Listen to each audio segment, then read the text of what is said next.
to the January 11th, 2022 regular meeting of the City of Troy Planning Commission. Copies of the agenda for tonight's meeting are available at the entrance to the room. Agendas and minutes of prior meetings are available on the city website. The meeting will be conducted in accordance with the agenda as presented or amended by the Planning Commission. State law establishes planning commissions. This planning commission is comprised of 9 residents appointed to serve our community. Members are appointed by the mayor and confirmed by city council. Other individuals participating in the meeting include representatives of the city's planning department, city attorney's office, and the city's planning consultant, Carlisle Wortman Associates. If you wish to address the planning commission, please come forward to the lectern when recognized and clearly print your name and address on the sign-in sheet. Please begin your remarks by stating your name for the benefit of the commissioners. All remarks are to be addressed to the Planning Commission, not to anyone else in the room. At this time, if you have a cell phone or any other device that might disrupt this meeting, please either switch it to silent mode or turn it off. At this time, I'd like to ask Planning Commission Recording Secretary Kathy Sarnicki to conduct the roll call. Mr. Faison. Here. Mr. Hudson. Here. Mr. Krent. Here. Mr. Lambert. Here. Ms. Malala-Holly. Here. Ms. Parakis. Here. Mr. Rumman. Here. Mr. Roush. Here. Mr. Tagle. Here. Quorum present. Thank you. Next item is approval of tonight's agenda. Do we have a motion to approve tonight's agenda? I'll move. Mr. Faison and seconded by Mr. Tagle. Roll call, please. Mr. Hudson. Yes. Mr. Krent. Yes. Mr. Lambert. Yes. Ms. Malala-Holly. Yes. Ms. Parakis. Yes. Mr. Rumman. Yes. Mr. Roush. Here. Yes. Mr. Tagle. Yes. Mr. Faison. Yes. Motion carries. Thank you. Next item on our agenda is approval of the minutes from 2 meetings, from the October 26, 2021 meeting and from the December 14th, 2021 meeting. Do you have a motion to approve both of those? Can I? Yeah. I had a question. Sure. On the October 26th minutes. Okay, sure. And so, Mr. Friend, this is for you. And it came up at that meeting, and you know, Mr. Moss, it was the discussion of whether or not there was a conflict. And Mr. Mossney went through a fair amount of detail, and I'm looking at the language here. It said, a board member herself must disclose a potential conflict of interest. If the member does not believe there's a conflict, the board cannot compel that member not to vote.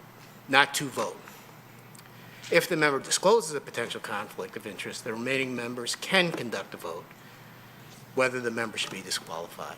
And it just seems odd to me that you have to self-report a potential conflict. And so my question is I assume that's the correct reading, but should we have a higher standard? Well, thanks.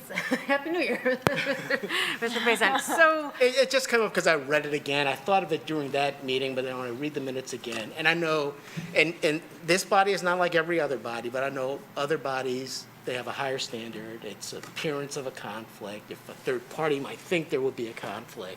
right. Well, And I'm not suggesting there was a conflict. Right. And nothing precludes someone else from coming forward and trying to establish that there's a conflict. But if the member doesn't think that there's a conflict, you can, how do I say this? Self-reporting is a pretty high standard. I think we have, if we're going to hold everyone an ethical obligation to report whether or not they have a conflict, that's a pretty high standard. Because if you don't, that could be cause for termination from the board. But it doesn't present someone from the audience or from on the board to come forward and say, hey, I think you do have a conflict, and then have a discussion about that. But if the person doesn't think there's a conflict, then they don't have to recuse themselves. And there's nothing that says that there has to be a vote taken on that request. Okay, and again, I just thought it was odd that you self-report as opposed to it's reported and the body votes, and yeah. Okay, thank you. Okay, any other discussions? Yes, No, we've already passed it. Let it go. Thank you.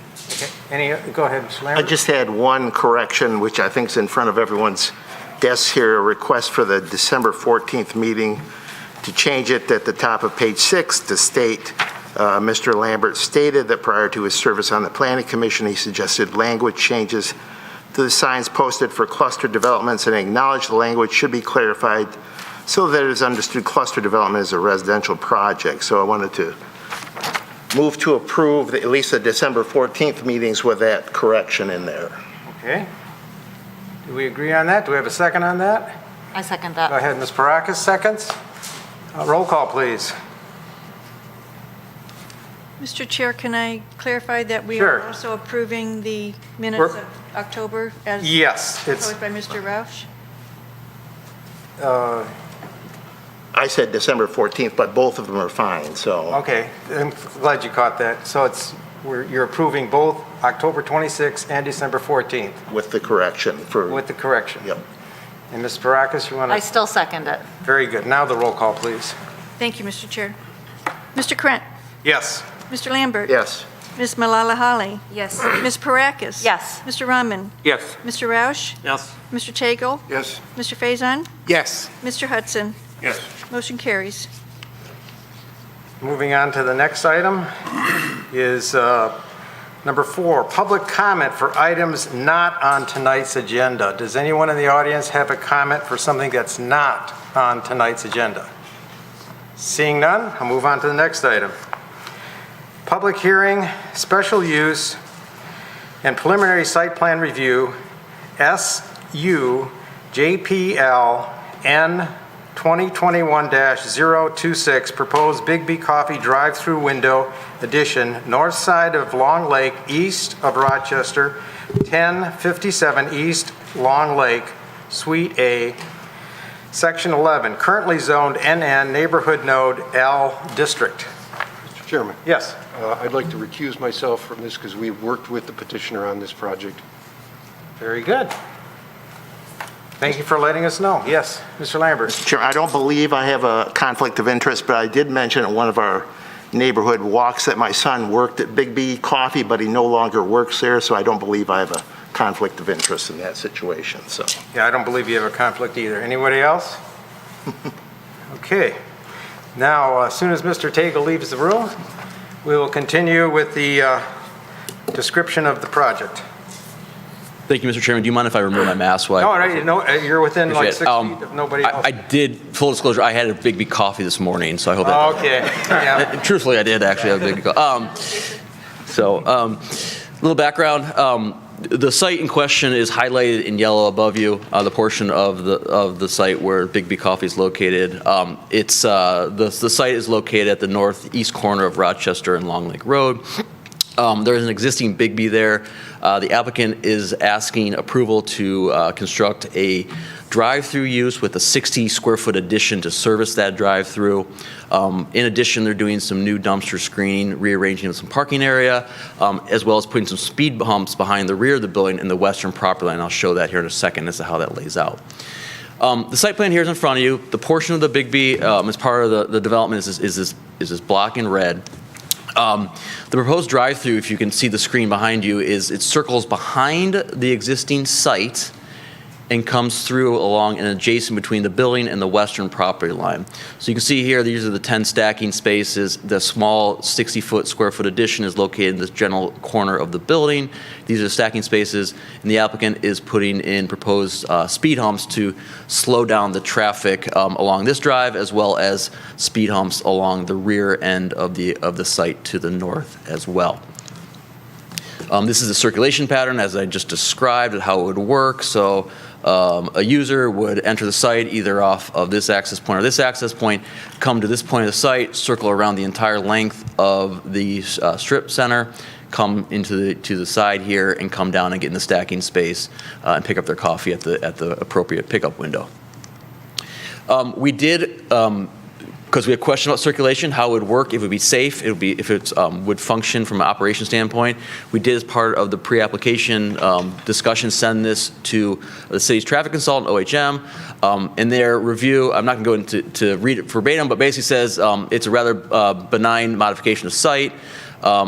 In the end, they said they don't see any issues with it other than the fact that there are some bumper blocks from the parking that they are requesting to remove. So the traffic engineer from the city did not find this to be an issue with regards to safe circulation, supported the use of those speed humps to slow down traffic, but did request that they do remove parking bumper blocks.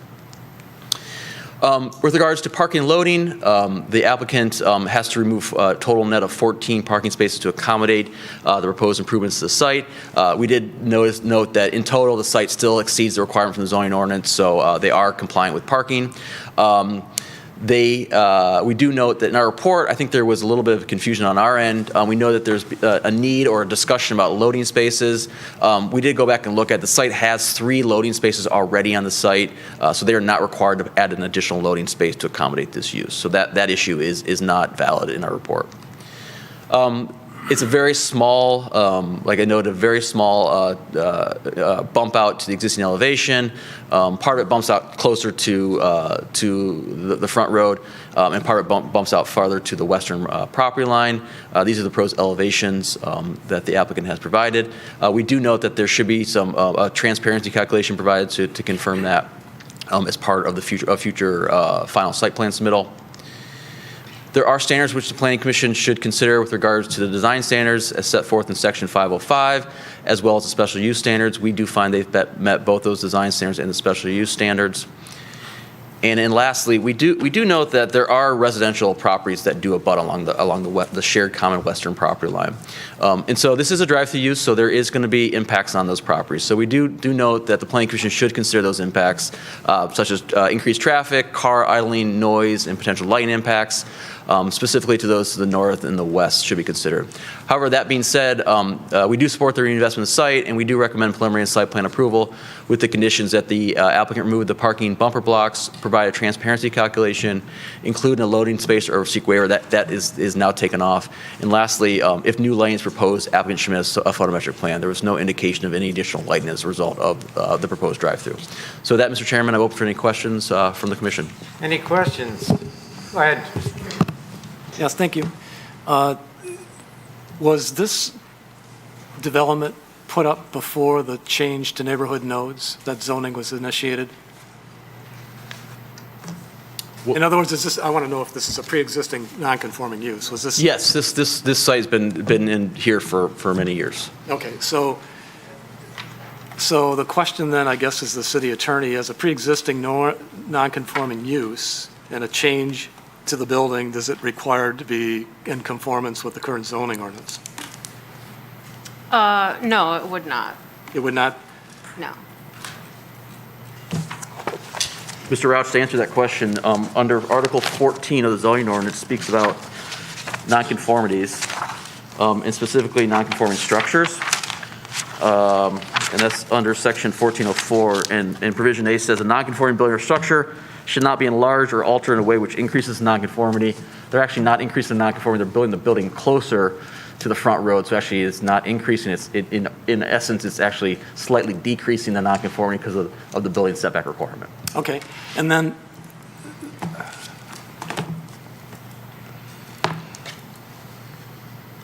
I guess my only question was not my favorite, believe it or not, it's not my favorite section of the zoning ordinance, Section 506 E1A. But and I don't believe that, and I'm fully in favor of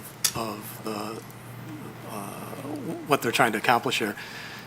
But because of that section, you don't have to bring anything else into compliance. No, we don't require them to bring the whole site into compliance if they're making these additions. It's typically a balancing act that we have to approach this under. I'm not sure I heard all of that. So we don't require, if there's small changes like this to a site, we don't require the entire site to come into compliance with regards to landscape lighting and other elements like that. Okay, when you say now, so a minute ago, it sounded like they don't have to do anything if anything is not in compliance. It's only if something changes that would make it in non-compliance. In other words, you couldn't do something additionally that would make it not compliant. Is that what you're trying to say? I'm trying, so the non-conforming structure is under section 1404. So, and I answered that part of your question. The second question I think you asked was, does that mean that, how I interpret it was, does that mean there's other elements of the site need to come, does the whole site need to come into compliance? Is that what your question? I'm not asking about the whole site. Okay, then what was the second part of that question that you're asking then? Okay, so if it's just if you were just dealing with that unit, you don't have to bring that unit into compliance. You just have to make sure that what you're doing is in compliance. So Correct. that small addition. Correct. Okay, thank you. Yeah, go ahead, Ms. Parakis. I have a question. It shows up in our packet, and you had put something up from the city's traffic consultant, OHM. When you said the review concludes, it looks to be a rather benign modification to the site. Changing the angle parking to parallel behind the storefronts is a reasonable way to get the widths needed for the dedicated drive-through lane. I didn't quite understand that. I thought that usually we add angled parking to gain more space, and it seemed like they're saying the opposite. Right. And I'm not really So- seeing where that is. Here, previously there was angled parking here, and they've removed it and added parallel parking to accommodate the required width to have stacking and a drive, a bypass lane, as well as parking. So as a result of changing this from angled to parallel, that's where they lose the 14 spaces I noted. But in the conclusion of the traffic engineer, he thinks that's a reasonable accommodation to provide some parking along this property line, but also allow for adequate circulation as well. If they kept the angled parking, there wouldn't be enough space to have all of those fit into that within that width. And is it safe to assume that this loop is going to be one way? It will be one way at least from this section down. I would have to defer to the consultant's traffic engineer with regards to this section itself. Okay. I'm assuming the applicant's going to come up? Yes. Okay. Go ahead. Mr. Carlisle, at this time, do we know what are we looking at in terms of the loop? How big is it? Because I know that area pretty well because I live very close by. There's the Secretary of State, there's the Boy Scouts, there's a pub and grill there, HR Spy, all of those stores. So I just want to have an idea. So, when yeah, you so- enter into the. So a stacking space is typically 20 feet in length. So if there's 10 stacking spaces, this is about 200 feet from this point to this point. So you can tell it's a pretty significant length of run they're going to have to go through to get from the entrance point of where you get through the drive-through to the drive-through window itself. Which it is, and the front parking spaces that we have behind that, in front of the storefronts, that is, there is no way we can avoid people trying to get into the drive-through lane. Am I correct? You talking about right here? No, the front parking spaces that we have for the entire area, shopping area. For those people who have parked in the parking area, if they want to go to the drive-through lane, they are going to catch the loop at the south end. They're going to have to either circle around this way around the building or circle around this way and get into the queue. Right. I don't know how I know it can be busy at times because Secretary of State is there. But at the same time, I do see two different areas where people may try to enter, aside from the fact that there is a main south entrance to the entire parking lot. I'm kind of not clear on the traffic pattern that might happen once or if this gets approved. Kind of not completely understood on how that is going to be managed in this area. There are a lot of people who are walking in that area too. People park a little farther away from, if the parking spaces are not closer to the Secretary of State, and then they're practically running to the Secretary of State to keep their appointment. I've seen that happen. Mm-hmm. There's the Boy Scouts. There is a pub and grill. So I really am not 100% clear on how the traffic pattern is going to work out, considering how long the loop is to get to that. The second thing, and I'm sorry, I'm just going to take one more minute here. The second thing is Bigby Coffee, the drive-through that they are proposing, is it going to come? So when I went there, the side area where you have all the dumpster location and things like that. So is the drive-through going to come through that area? Yeah, Because so- the window is going to be on the western side of the store? Yeah, so the dumpster location is proposed here and located here. So, the stacking area and the bypass lane, I guess, for lack of a better term, would be, in between the rear of the building, the western property line, and where you have your trash enclosures. So we are potentially looking at an employee trying to take out the trash, also seeing cars on his way to the dumpster. I mean, that was one of our questions with adding the drive-through. There's a lot of action going on in that space. You've got parking, Yep. you've got trash, you've got bypass lane, you've got stacking of cars. Not to forget, some of the stores also have their back doors into the alley there. Yeah, and that's why they have their. It's hard to see here, but there's a row of bollards that separate the back of the building from the actual stacking, so it allows for someone to swing this door open, not have to swing into the drive aisle. Okay, thank you. Go ahead, Ms. Farakis. Well, Ms. Mahalali brought up a lot of the points I was going to wait for later, but since we're on these topics, I went out there and drove it and clocked the loop, and it's about a quarter mile. So someone entering from this, in the complete loop. So if you enter and do the loop to the drive-through, that's 0.2 mile. So my concern, I was pretty, I don't know what word to use, if it's disappointed, but I would have expected a better analysis from the traffic consultant, because I just felt that common sense brought up so many different traffic issues in my mind that weren't presented to us. The 2 speed bumps there and there are certainly inadequate when you're talking about that large of a loop. I can see someone going 25 miles an hour down the back, and those are all employees parking back there. It's not an attractive place, so I don't believe customers use the back doors, but the employees are certainly using that area. There's no speed limit signs posted back there to say 10 miles an hour, 50 miles an hour, whatever it should be. But again, I don't think that's my area of expertise to say what the speed limit should be, but I know that it's certainly going to, in my opinion, be dangerous back there. Another issue that wasn't discussed was the signage.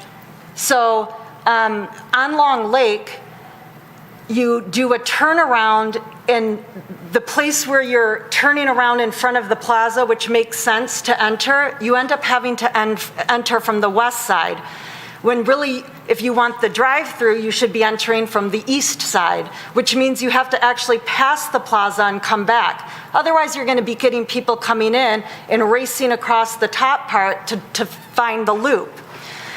And then finally, those arrows going in and out look good here, but when you're there, there's nothing there. And I parked my car in the middle there yesterday at around 11 a.m. and sat for less than 5 minutes. And the cars just come and they just cross over. And then I went back today and I looped around and I was coming out where the drive-through people would come out, and I was almost hit by someone coming. So I feel like there's been no real thought to the traffic flow in terms of maybe creating an automatic, when people are coming west, heading west on Long Lake, turning in, that they have to turn and maybe have a median going around like this to make sure that they're not running into now that's going to turn into a do not enter area. And then also to have people coming this way, there has to be some signage so they know that there's going to be people coming out, so they have to stop or yield.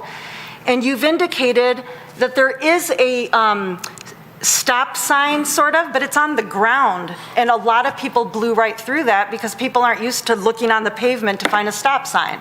So and listen, I love the idea of the drive-through Bigby. I have nothing against the idea, but I just feel like I don't feel prepared to approve something like this without more traffic safety concerns being resolved. And that isn't even we haven't even touched on the neighbors in the back and the cars speeding back there. But, I just wanted to cover the safety of the parking lot since Ms. Mahalali brought that up. Yeah. Go ahead, Mr. Roush. Yeah, sorry. Ms. Prask has covered almost all of my issues on the traffic except for one. When I did the route around behind the building and came out behind Bigby, there was traffic lined up to get out coming from the main parking area. So I would express, a concern of unfortunately, negative impact to Bigby, that cars are going to more than likely be backing up and not being able to get out. You can get your coffee, pay for it, and be sitting there, and nobody can get out behind you because you're waiting for the majority of the traffic that's leaving the center coming out that exit. Anyone else? I had a quick, okay, I had a quick thought. Go ahead, yeah. Now, those parking bumps that are lined up, is that the one on, all those on the west side? Is that what we're talking about, removing all those? Those, Parking bump blocks? yeah, those blocks. Is that where exactly are we removing those parking? I think it was the ones that, I think it was these that the traffic engineer had recommended to get rid of. All the way across. Well, you see, if you look, I've been there, and if you remove those, people from that other lot can go drive right across. There's nothing to stop There's them. a fence there. If you look at even if you look at a Google map, you'll see it. Okay, I'll look at that. Yeah, but I just wondered, you're removing those, but then you're going to get people can cut into the line, because they'll do that. They'll come from the other business, and they'll come over here and cut into the line. I could see that happening anyway. I just thought I'd mention that. All right. Yeah, go ahead. I just had a question. I had several of the questions that were raised by Ms. Malala Holly, Ms. Farakis, Mr. Rauch, just the length of the loop. But I was curious, is anyone from OHM here today to discuss the study that they did? No one from OHM is here, no.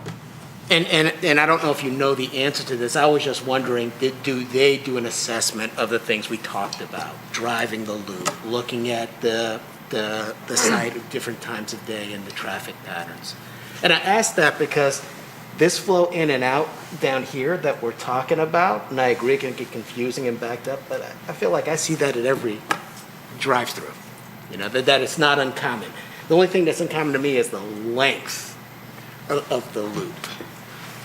So I can tell you the history that I know of is we had a pre-application meeting with the owner who expressed an interest in this concept of the drive-through, and what I did to help, keep the application moving and provide them with some feedback is I provided a sketch to our city engineer as well as our traffic consultant, and there was some back and forth of a few emails and correspondence.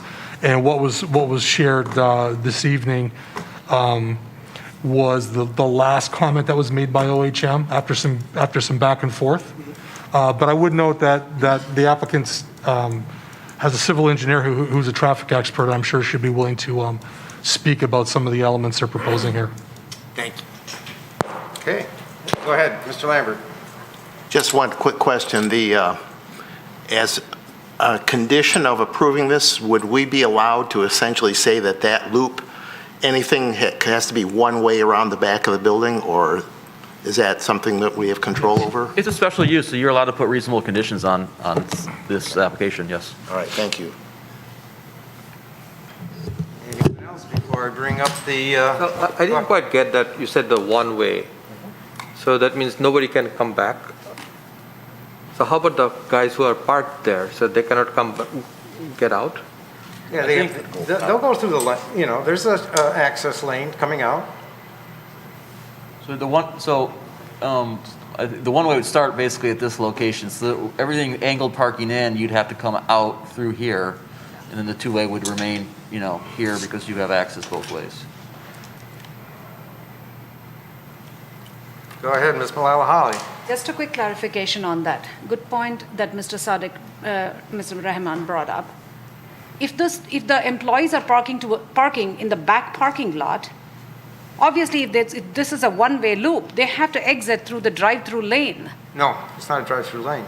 There's two lanes there. There's a drive-through, and then there's a separate access. It's two lanes. Okay. Is there another map that shows that I can be understood? I mean, this is the site plan. Right, okay. You can see the arrow. You can see, here, if you see my cursor here, these are stacked cars here. And then there's an arrow right there that shows the lane. Oh, right, okay, see that. Got it, thank you. But I'm kind of thinking that, who's going to check that? So they're not going to do that. Because, they will go back. So this building has been there more than 20 years probably, So there is how you can enforce that. First of all, is the length. It's like, to me, it's like, 0 to 60 acceleration. People will try to do that because they are trying to get to work as quick as possible. I have to get my coffee, so I'm going to rush. No one is looking at me, right, on the backside. So that's too much, shoving it around. So I'm just feeling like could be risky. That's one point. And the other one is why I'm, for this purpose, why I'm, causing some discomfort to the people who will be parking on the backside. And then, also, is it a good idea to, when there are like a stack of cars and you're going to have those people using the side lanes. I know there will be 2 lanes, but I feel like it's too much. I haven't seen this kind of long route to get to a, drive-through station. It's my comment. So when we had, Mr. Chairman, may I respond? Oh, yeah, go right ahead. Yeah. So this is the second owner of Bigby that has approached the planning department with this concept. The first time was 3 or 4 years ago. So this is I think there's a perception or a concern on the part of the owners that they need a drive-through here to be successful. They know the drive-through business better than I do, so I'll accept that. The concern that I shared with both owners was the length of the loop around, because if people are in a hurry, like someone indicated, where do you make time up? Well, you got about 1/8 of a mile stretch there where you can put the pedal to the metal, and it's the Indianapolis 500. So what do you do to calm traffic? So, and again, I'm not a traffic engineer, but some of the things we talked about was, when all the retail spaces are full and there's a lot of employee cars back there, it makes it uncomfortable for drivers to drive through there because of the sense of enclosure with the parked cars. As there's more activity, people going to the cars and cars backing up and whatnot, that's another signal to the brain to slow down. Then when you put in elements like parking tables and speed bumps and things like that, signage, you start to send a lot of messages to the brain, plus speed limit signs, et cetera. You start to change behavior. So the question is, did they do enough? I'm hearing from some planning commission members that they think they did not. They're traffic experts. It's here, and I'm interested to hear what she has to say. And again, it's a special use. So if the planning commission feels like there's still some elements that are missing, or that's the role you play with this application, is to make this better if you can. Thanks for that. Anything else for the? I just want to also add one more item that I felt like it's significant. The modification to an existing non-conforming property that Mr. Rao mentioned. I don't know, we have to quantify with something like what size is insignificant, because we're going to see some construction there. So I just want to make a point here. That's our job. That's our job up here, to decide if it's insignificant or a major improvement. To me, if it's a non-conforming, because the building was there when we came up with the node, that means we cannot make significant change. I think we are making significant change here. We're changing the whole driving pattern around the building. I know that maybe not a significant change to the station, but it's a major tear down to the overall process. So I don't know if it is worth it. That's my position. Anything else before we have the applicant come up? Okay, would the applicant come up and describe your project?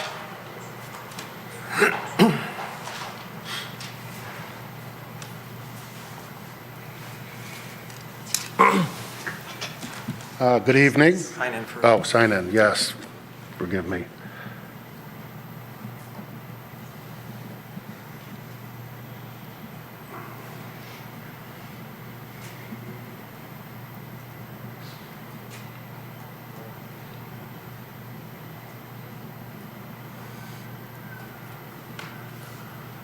Thank you. My name is Sandy Green.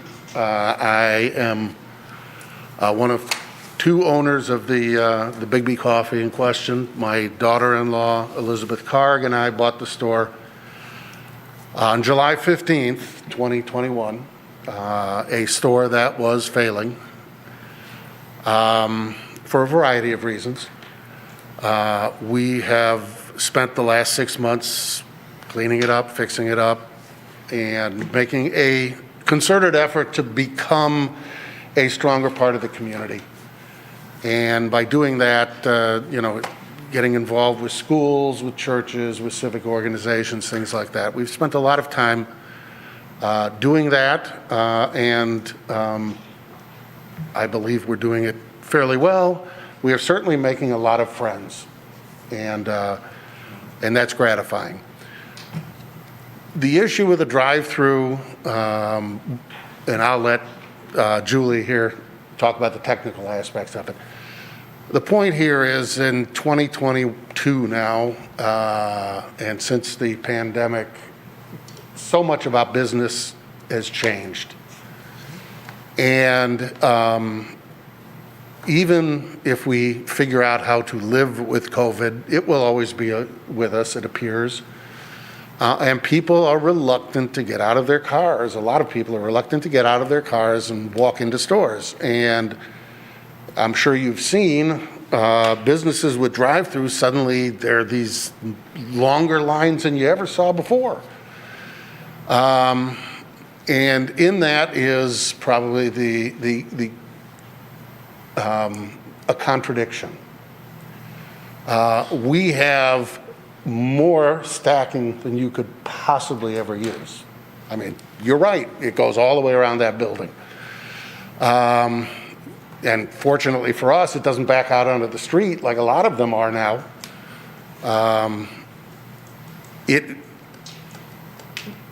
Would I prefer that that it be half the distance? Well, yeah, I would. But it is this. There are other instances of drive-throughs that are this long that I've seen in metropolitan Detroit. So, while it isn't ideal, certainly, from our standpoint as a business, it's workable. We care about our customers, so, and we care about the other tenants in our building. And so, we've through the whole process have tried to be open-minded about doing things that preserve safety for our customers and for the employees of the other stores. And we spent a fair amount of time trying to come up with something that works. That said, I appreciate the opportunity to be here and hear your comments. I will turn it over to Julie, who is our traffic engineer and worked on this, and I'll just step over here. Thanks, Andy. Julie Kroll, Fleece and Vandenbrink. We were retained as a traffic engineering consultant on this project to review the site circulation and provide recommendations for safety. So, as Sandy said, we took the existing site and tried to provide a recommendation to help them provide safe access for the existing uses and maintain that site circulation that they need to provide the drive-through facility. So a couple of things that we recommended. On the west side of the site, we converted the section to a one-way so you have 2 lanes going southbound, and so basically have a bypass lane and then a drive-through lane. And then next to that is a 7-foot sidewalk, essentially, that's separated with the bollards so that all those businesses that have access to the garbage can open the doors and are not just immediately in the drive lane. So it's striped out and it has bollards along there. And that leads directly into the loading area in the back, so that loading area was maintained. One of the things I had concern about was, although the drive-through provides enough queue length for the ordinance requirements, we do know that during this time that 10 may not be enough stacking spaces. So I suggested that they make that long enough to accommodate more than 10 vehicles. So you can see that they do provide the 10, but you can add in probably another 2 to 3 vehicles to extend that queue length if, in fact, they weren't able to open the door because of the pandemic, et cetera, as we know that happened almost 2 years ago now.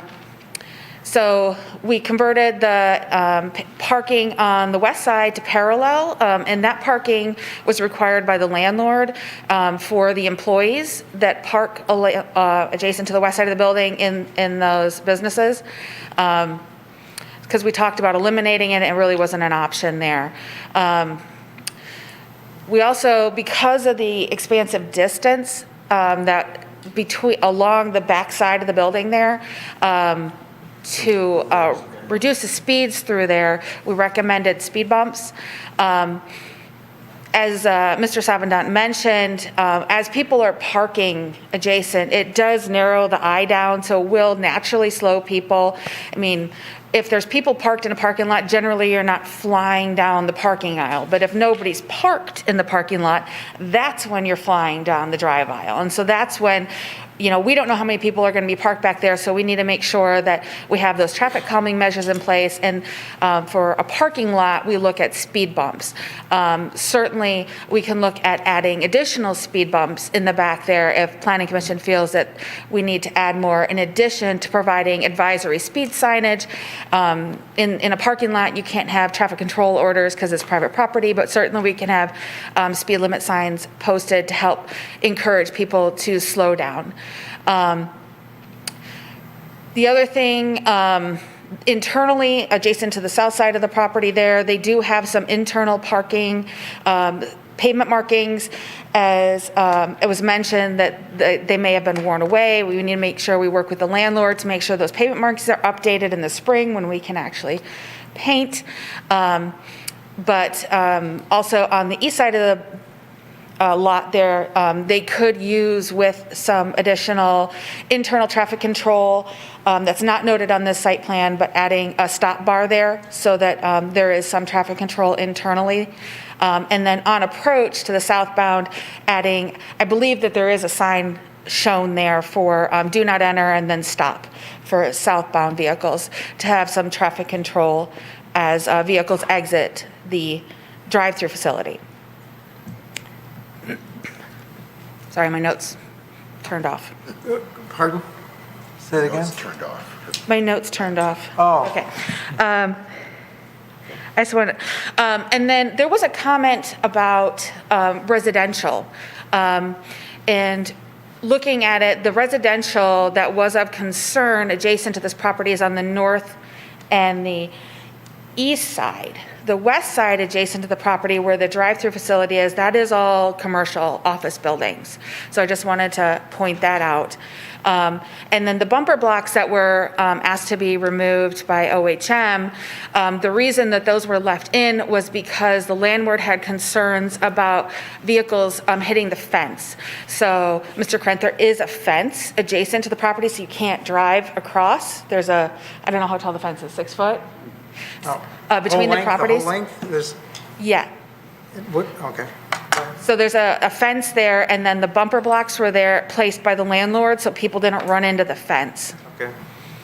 So I guess the concern, I know from OHM standpoint, was that it may be a trip hazard.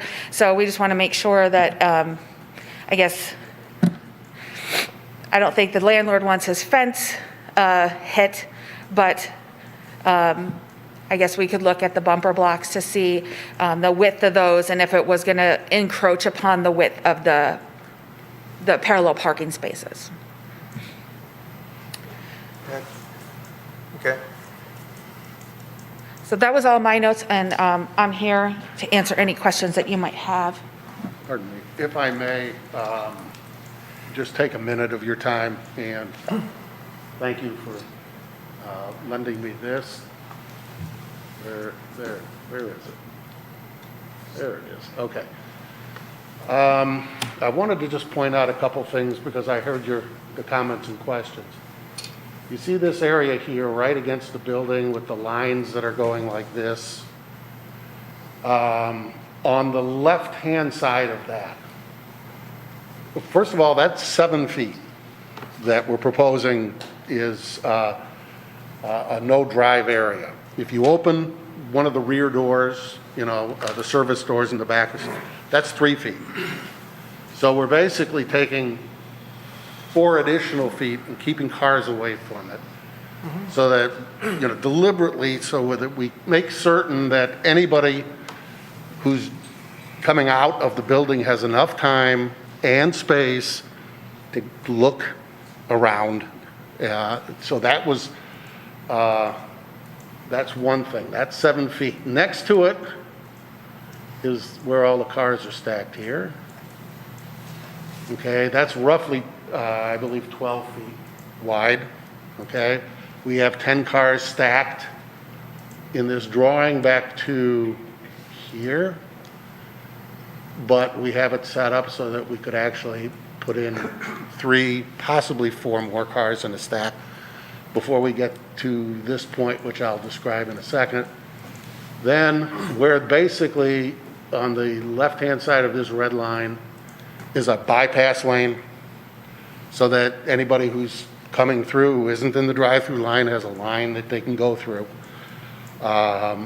unimpeded.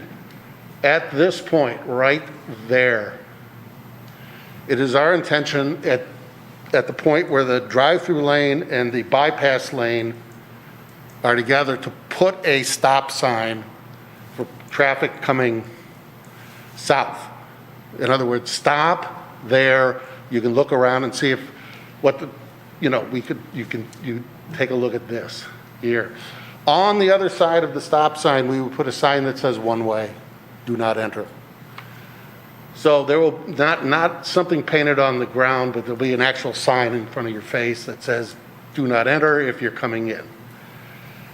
Now, in terms of directing people to get to the drive-through as they come in the plaza, first of all, there is a monument sign right there about this tall. Has 4 spaces in it. We're going to take the top space in that little monument and say Bigby Coffee drive-through that way. So there will be a sign here directing people that way. We would like to put a sign here that would, in my mind, look a little bit like an old-fashioned street sign. That would, if you will, be like this. So if you are, coming this way, the sign will go Bigby Coffee that way. If you're coming in the entrance here, it'll say Bigby Coffee that way. So I think we're funneling people to the right spot. Now, at this point, folks, the idea would be to become one way right here.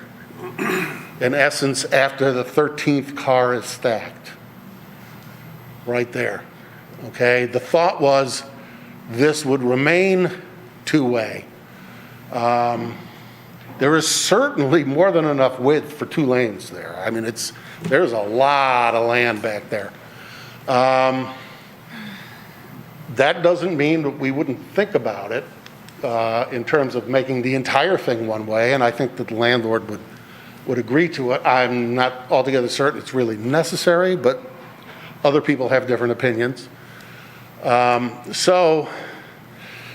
then finally, the distance has come up. It is a long way. It is. It's not the longest that I've seen in Metro Detroit, but it is. But at least we know this, any traffic that's generated by, additional traffic that's generated by this line of cars is not going to get anywhere near the streets or any of the key access points into this plaza. So from that standpoint, I feel good about it. Will people use it? It's 2022. People will use it. They'll learn how to use it.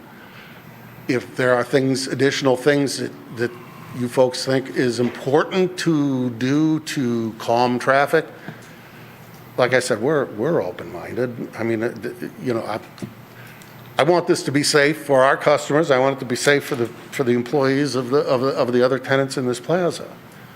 So, you know, we can figure it out, if we can be reasonable. So, anything else? Okay. We got a lot of questions for you, so I'll just start at this end and come wrapping around, so. Okay, thank you very much. So did I hear you correctly, and correct me if I'm wrong in understanding, currently as it stands, the red line that is going around the drive-through line that is two-way. Right now, it is supposed to be two-way. No, actually, this area is supposed to be one-way. And it says so painted on the ground. It already is one-way, basically along here. At least that's what the landlord was trying to accomplish. And the entry point is actually two-way then, where... Right. Right now, it's that. The one-way starts here, and it goes this way. But you see people driving that way all the time because there's nothing to tell them. It's painted on the ground, and as somebody pointed out before, nobody looks at the ground. So that's why we want to put a sign there. And then the thought was, again, all of this would be two-way. I still think that's reasonable, in my opinion. I think that's a reasonable thing to say that, you know, it's highly unlikely we're going to get to 14 or 15 cars. It could happen, but highly unlikely. But again, you know, if I'm certainly willing to listen to other points of view, and if that's something that the Planning Commission considers to be important, okay, we'll figure that out. If a speed limit were to be considered so that we restrict people from speeding, especially when they're getting to the drive-through, what would be the proposal for a speed limit? What would be considered okay? I know there are speed bumps, but if that question can be answered. Certainly. So this is it's private property, so we can't really issue traffic control order. So anything that we would post would be advisory. So it would be consistent with what would be recommended for driving over the speed bumps that would be installed. So whatever the manufacturer recommends is a safe speed for driving over the speed bumps that were selected. So typically like a 10 mile an hour. Okay, next, Mr. Roush. Thank you. You answered almost all my questions, and I think that the biggest issue, from my perspective, is signage, to be able to get the people going in the right direction. Obviously, they've driven a lot further than around that building just to get to your place. People drive a long way for their cup of coffee. The only question I didn't hear answered was how the loading will be handled. It looks like the loading for your store and the other stores that are on that side, I don't know that you get big volumes of materials being delivered by large trucks, but can you tell us how the loading is going to be addressed for the loading area for those stores? Yeah, well, at this point, it would be here, primarily. I know ours will be. We're the largest truck on that side of the building. The uniform store, which is this big thing right here, they already have their rear doors right there. You have Ackett's Pies, which is the only other volume. There's going to be, I believe, a yoga studio or something there in a vacancy. That's a nail salon. They all use parking out here. So for deliveries, is the deliveries that you receive and the others that you're aware of, they come in 53-foot trailers or box trucks? The Ackett's comes in a box truck. Ours comes in a 50-foot trailer. And the 53 is able to essentially park in the area that I believe is indicated there. Yes, so that'll be up, so to speak, up against the building. They're coming in from the east as well. Well, they would, you know, it's not like we have these enormous orders, so the truck driver is probably there unloading for 10 minutes. Would you agree with that? 10 minutes or so. And you know, there are many other Bigby stores where they're obliged to unload a fair distance away from the door. So are you saying that just for that corner area, that's the loading area for large trucks? They parallel park there, face in, and then, Now, I'm sure that if you will, the Ackett's people, if there are parallel parking spaces that are not used, that truck will probably park there. come around the corner and park? Come around the corner, and if they're full, then he can't park there. What he can't do, the driver can't do, is stop in the bypass lane. That you can't do. But, you know, we have this set up as a, you know, dedicated to the purpose. And so, you know, it will need to be used that way. Okay, so my question is the traffic consultant, looking at that space, I've never seen a parallel parking space for a 53-foot trailer. Is that how they're configured, and that's enough maneuvering room to be able to get out there and then make it around that turn? Well, the loading spaces should just comply with zoning. I guess the question would be for zoning, did that meet the space?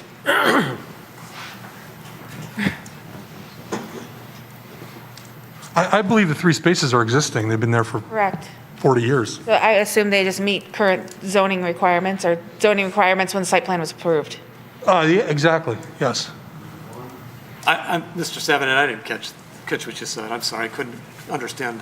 As I understand, the 3 spaces are existing, and when they were, at the time of approval, they met zoning ordinance requirements. So that's what they've been using for however long the retail center's been there, 30 or 40 years. Yeah, I get it. Okay, so the stacking lane that they're using, is it just a painted line? There's nothing that keeps the cars or vehicles within that lane? Well, there are bollards on if you are in that line coming south. You have to come to the microphone. Let's back up so you understand what I'm saying. I'm talking about at the entrance to that stacking lane. There?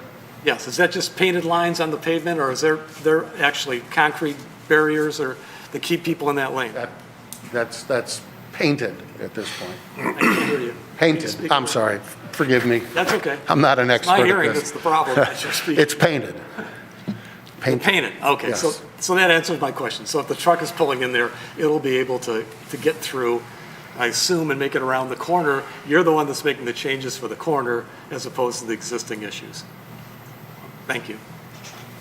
Go ahead, Ms. Parakis. Okay, my questions are for you, Mr. Green. First of all, thank you for explaining everything. I feel a lot more comfortable with almost everything. I think that we could probably, you know, have this done with certain signage and speed bumps and things like that.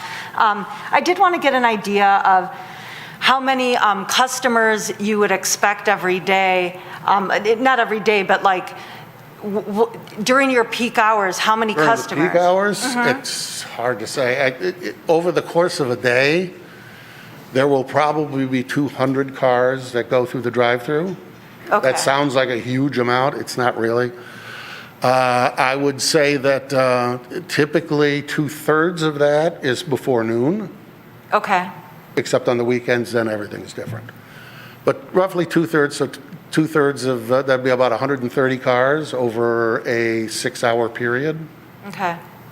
And then Mr. Rauch had mentioned the problem of once they get their coffee and they try to exit, what's your turnaround time in terms of, do you have concerns that they're going to be stacking up because you're going to be handing coffee, they're going to be pulling up and they're going to be waiting to turn out, that they're going to block the entrance? I mean, how quickly? Well, look, we have this spot here.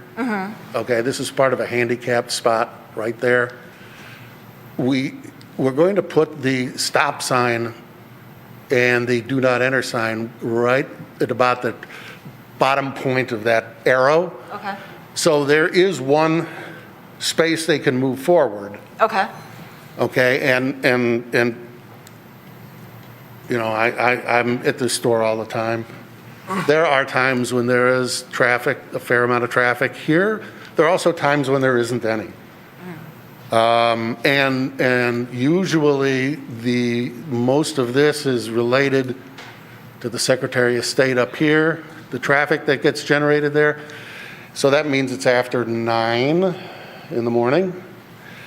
And I would, typically for, Bigby Coffees, the peak time is 7 a.m. to 9:30. So I don't think we're going to have a lot of conflict. Hopefully Okay. that answers your question. It does, thank you. Mr. Rahman?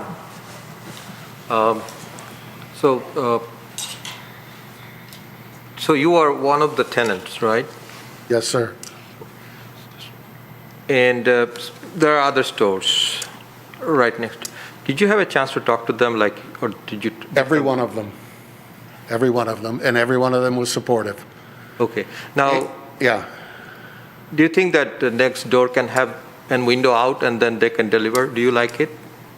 I'm sorry, I'm not If the certain I next understand. door, there is a pie shop, I don't know if still they have it. Okay, pie shop is, Yeah, if they have a delivery window or how do you like that idea?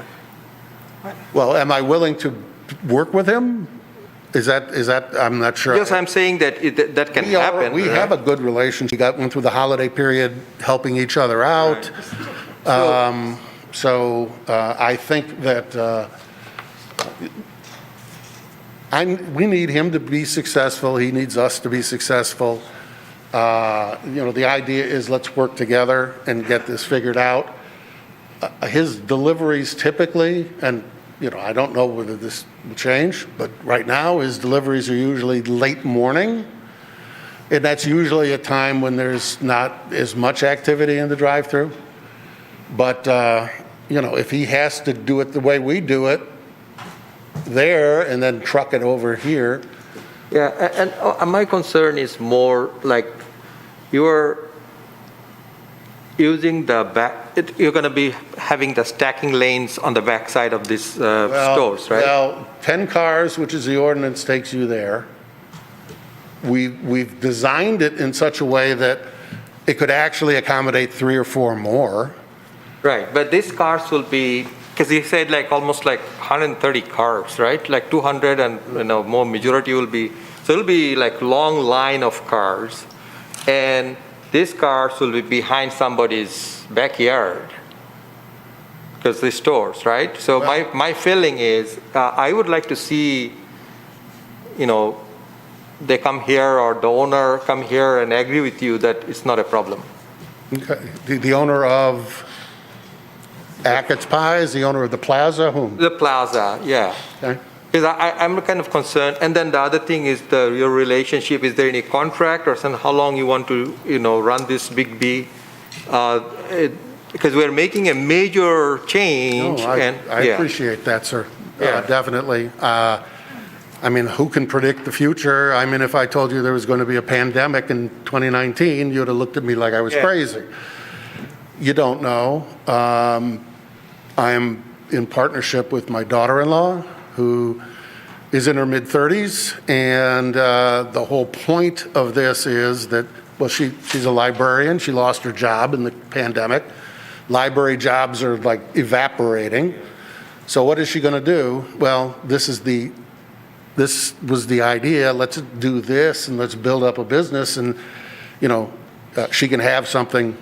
So we're not looking to get rid of this. We've spent a lot of time and money trying to just build up from where we were, and we've made a lot of friends, and hopefully as the years go on, all of that effort pays off. Yeah. So I'm going to ask Mr. Savidan the same question I just asked. If there is a next door store, they want to open a drive-through window, how are we going to say that, no, you cannot do that?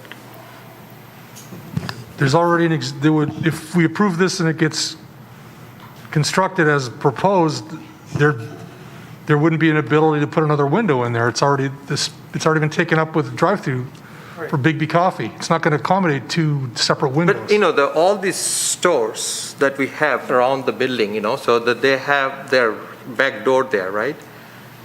they might have, do you know my question? Maybe I'm not clear enough. Is your question, by approving this, we take away the ability for other stores to have drive-throughs? Yeah. Or, Well, then I would say that if Ackett's wants to have a drive-through, they probably need to find another location where they could accommodate a drive-through. but they cannot use it, right? The same drive-through cannot be used for some other store. Well, if you have someone who stops at Ackett's to order a pie and it's a 10-minute wait, and you have someone behind who wants to order a coffee, they're going to have to, there's too many, I mean, I'm not a drive-through expert, but I know. I just don't think What I'm it's. saying is, if I want to start a chai store there next to the coffee store, so can I have can I use the same loop the way we are saying? Can I ask? Yeah. May I? Can I ask you a question? If Well, you can ask the chairman if you can ask me a question. You sure may. Thank you. Go ahead. Mr. Krent, here's the question. If we get approval to put a drive-through in with 10 cars of stacking per the ordinance, is it possible for someone else to be able to put a drive-through there and use the stacking that's already been allocated to the drive-through at this store? I'll ask the city. Yeah, that's my question, exactly, that's what my question is. Go ahead. Drive-throughs are special uses in the city of Troy. We have an application for a Bigby, not an Ackett's. We're reviewing an application for a Bigby drive-through. If at some time in the future, if Ackett says we'd like to piggyback on this and put another window in, they're going to have a pre-application meeting with me. I'm going to advise them it's not going to work, and they're probably going to go away. If they push further, I'm going to probably get them to give a drawing from an engineer, an expert traffic engineer, who's probably going to agree with me. I've never seen a similar situation like this with a coffee drive-through and another user. I don't believe it's approvable and it's workable in any fashion. I'm not an expert, but I just don't believe that it's supportable. And this board would have to review and approve it. Very good, thank you. Answer your question, Mr. Rahman? I mean, I don't see any, I mean, this is all talk. I mean, it answers my question, but it's nothing written anywhere, right? That's what my feeling is, because it's a tenant, and then I respect your position, because I know I like Bigby coffee. I think you are right with respect to the COVID situation. We should have a drive-through, but first of all, my issue is, on the backside, if I have to say yes, then it has to have more bumps, right? Because I think that you suggested that we should put more bump on that, right? Do you have enough speed bumps there on the backside of the building? So on the site plan currently, there's 2 speed bumps shown. We just want to make sure that the speed bumps that are added on the backside of the building are spaced in accordance with the manufacturer's recommendations.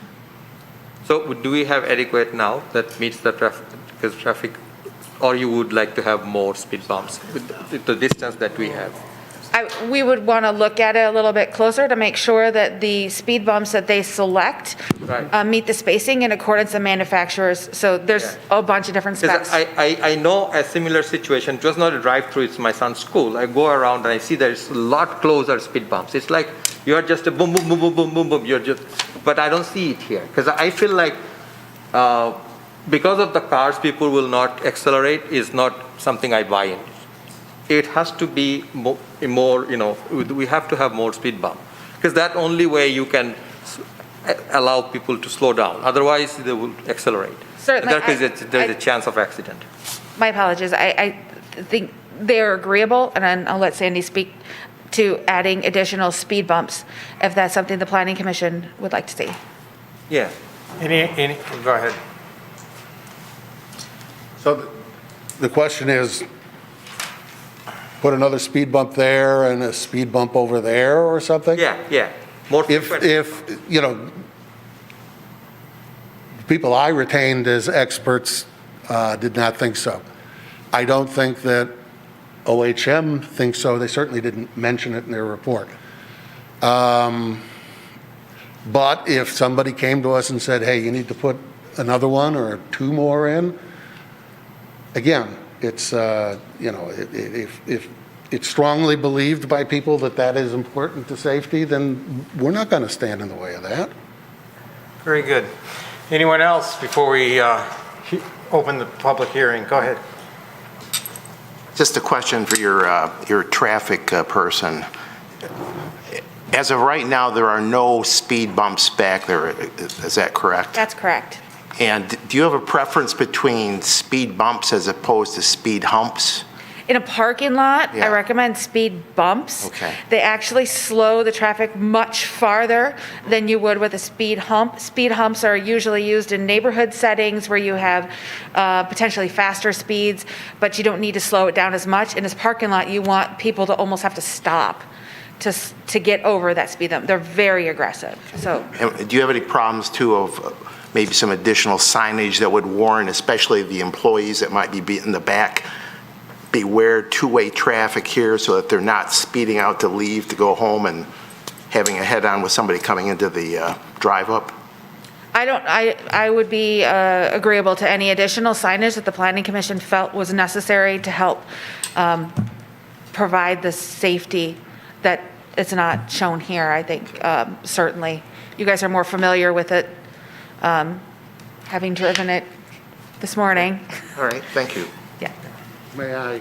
Yeah. Oh, sorry. Go ahead. May I just add one thing to that? This is a very wide area here.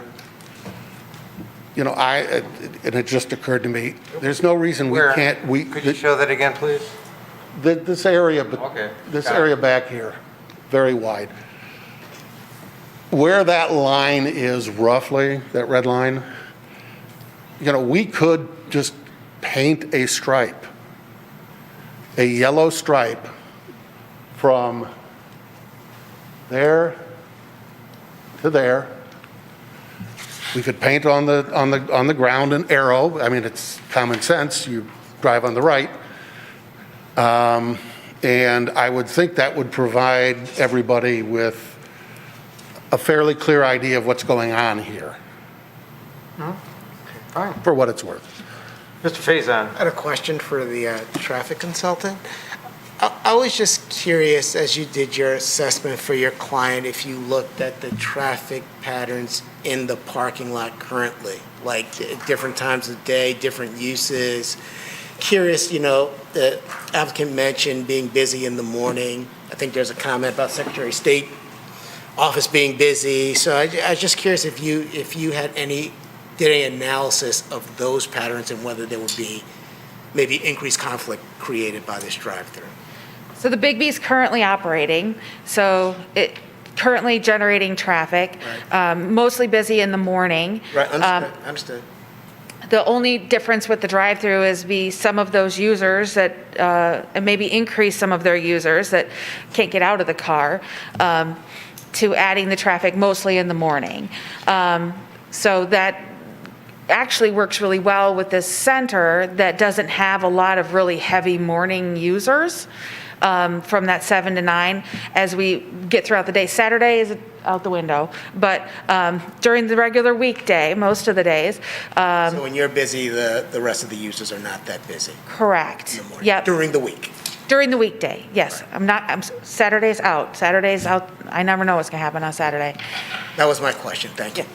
Okay. Do you have one more follow-up? Or? Except the Secretary of State is closed on Saturday, so that's a benefit. But anyway, thank you very much for your time and comments, and Okay. Thank you. Thank you. Thank you. All right, I'm now going to open up the public hearing. So just to let you know, you're allowed 3 minutes to give your talk. Additionally, we need you to sign in. That won't be recorded as part of your 3 minutes. You sign in first, and then when you start your talk, introduce yourself, who you are and where you live. So anybody, I'm officially opening the public hearing. Anyone would like to come up and talk about this item? I don't see anybody. Okay, then I'll close the public hearing. Yes? This application reminds me in some respects to Panera. You remember Panera a few months ago? Yes. Obviously traffic circulation is a concern of the Planning Commission, as it should be. So with Panera, if you recall, the Planning Commission was concerned with circulation, so a condition of approval was sending it to the traffic consultant to look at prior to submitting final engineering approval plans, which I followed up on. It confused the heck out of the engineering department because I was sending something to the consultant, which you'd already, anyways, I followed through as directed by the Planning Commission. They did some fine tuning of the plan and made it better. We can certainly do the same with this. OHM's already looked at it and they're okay with this, but this is a special use. The Planning Commission has concerns. You can certainly add a condition sending it back to the traffic consultant for further review. And, you know, I'm hearing that you want to make sure that there's no additional speed bumps warranted. I'm hearing there's concern about the signage plan. We could certainly request that that OHM look at signage and look at speed bumps prior to them, you know, as part of this. Just take one extra look at it, just like we did with Panera. I'm just trying to think of a way to make sure that your concerns are listened to, and we have one more chance to fine tune this. Very good.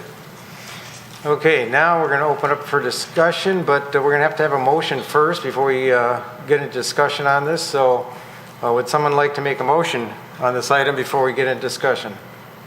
We're bringing it back to the board now. Anybody like to make a motion? Discussion first or motion first? Pardon? Discussion first or motion first? We generally make a motion, second it, then we have a discussion, and then we vote. So does anyone like to make a motion? Go ahead, Mr. Roush. I'll take a shot at it. I'll move that the special use approval and preliminary site plan approval for the proposed Bigby Coffee Drive through window addition, north side of Long Lake, east of Rochester, 1057 East Long Lake, Suite A, Section 11, currently zoned neighborhood node, NN, Node L district be granted subject to the following conditions.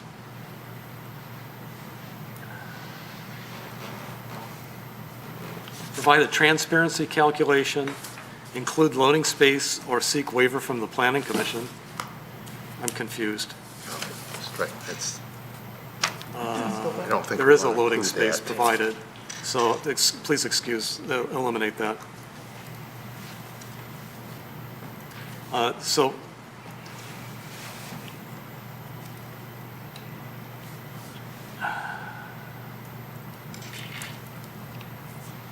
prior to engineering approval, have the traffic consultant review the necessity for parking bumper blocks. Have the applicant provide a transparency calculation. If new lighting's proposed, have the applicant submit a photometric plan.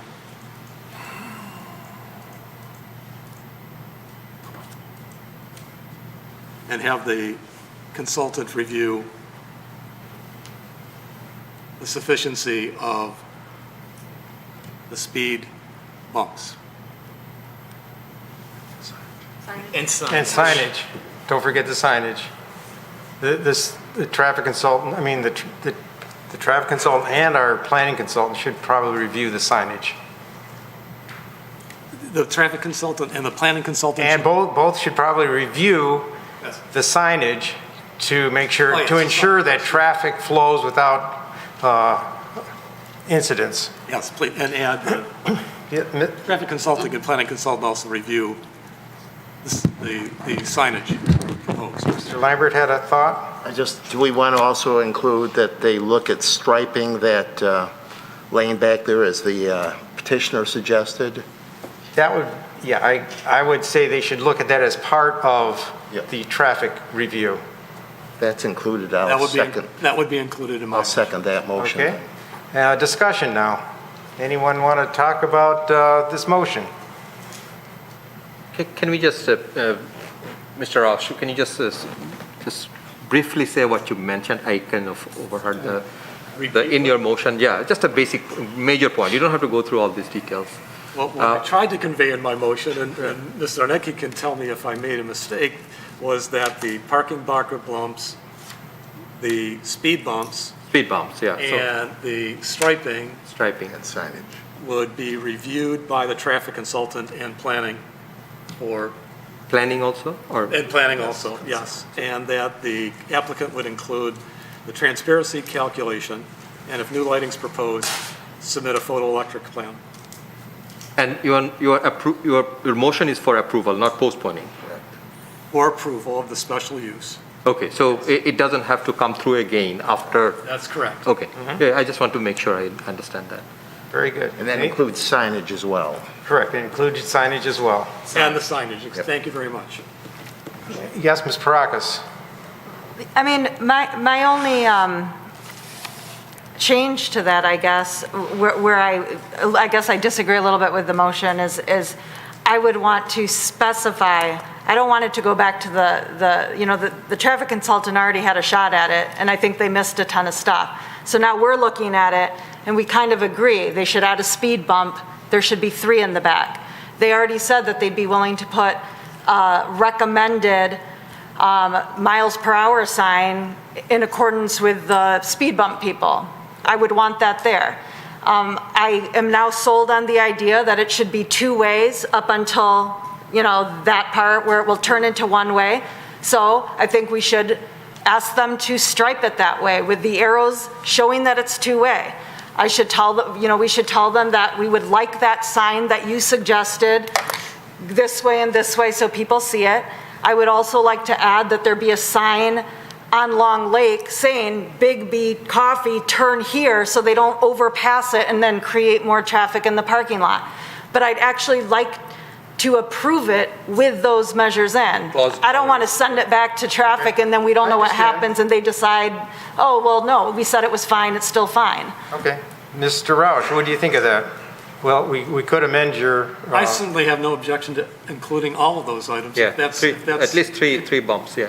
If that's what the Yeah, remaining members believe, that we should put in all 3 of those bumpers in. I think the signage is absolutely essential for their being successful. I don't know if we can specify, because we have the knowledge to say it needs 3 speed bumps. That's my question to the group.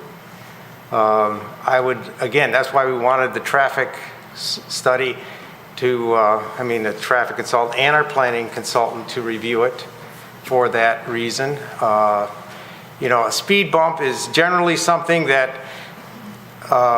is an annoyance to 99% of the people that don't need it. And if it's found that the people are civil and they drive well, why should they get their teeth chattered one more time? Just trying to be a little bit of a devil's advocate to that one. I understand.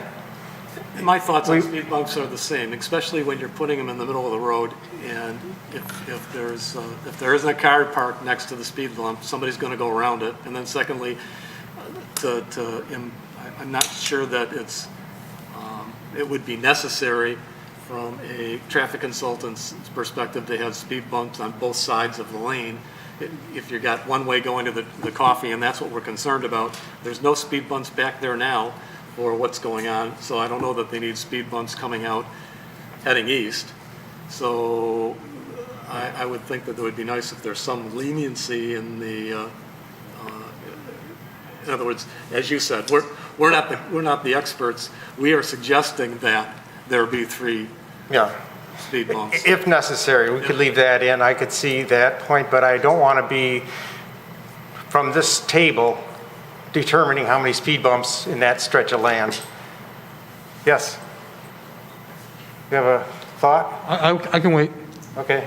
Mr. Faison? I was going to support what you said and Mr. Roush's recommendation. I understand Ms. Farakis's points. I think they're valid, but I think we've heard them, staff's heard them, staff's going to review what OHM responds to. So I would think being less specific in the requirements, but sharing concerns, and then letting the experts make the recommendation would be best. And the overriding thing is, if they find that people are speeding back there, the owner of the property is going to make some changes, because he doesn't want accidents on his property either. So I'm not saying we have to wait for an accident. That's not the angle I'm looking at. But I'm just saying, since there are no speed bumps there now, and people have been driving that for I don't know how many decades without it, I don't know if there are incidents there or not, but again, let someone else determine the exact number of things and how they're spaced based on their own knowledge of traffic that I don't have. Mr. Rahman, go ahead. Anybody wants to? Go ahead, do you have anything? Yeah, I have, definitely.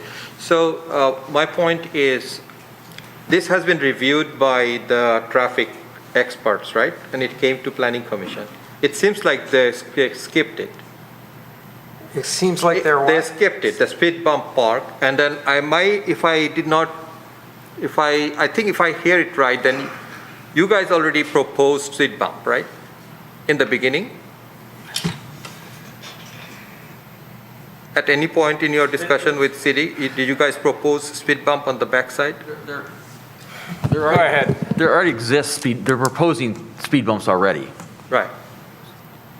Right, so they have proposed it and OHM reviewed it and concurred with the speed bumps in their location.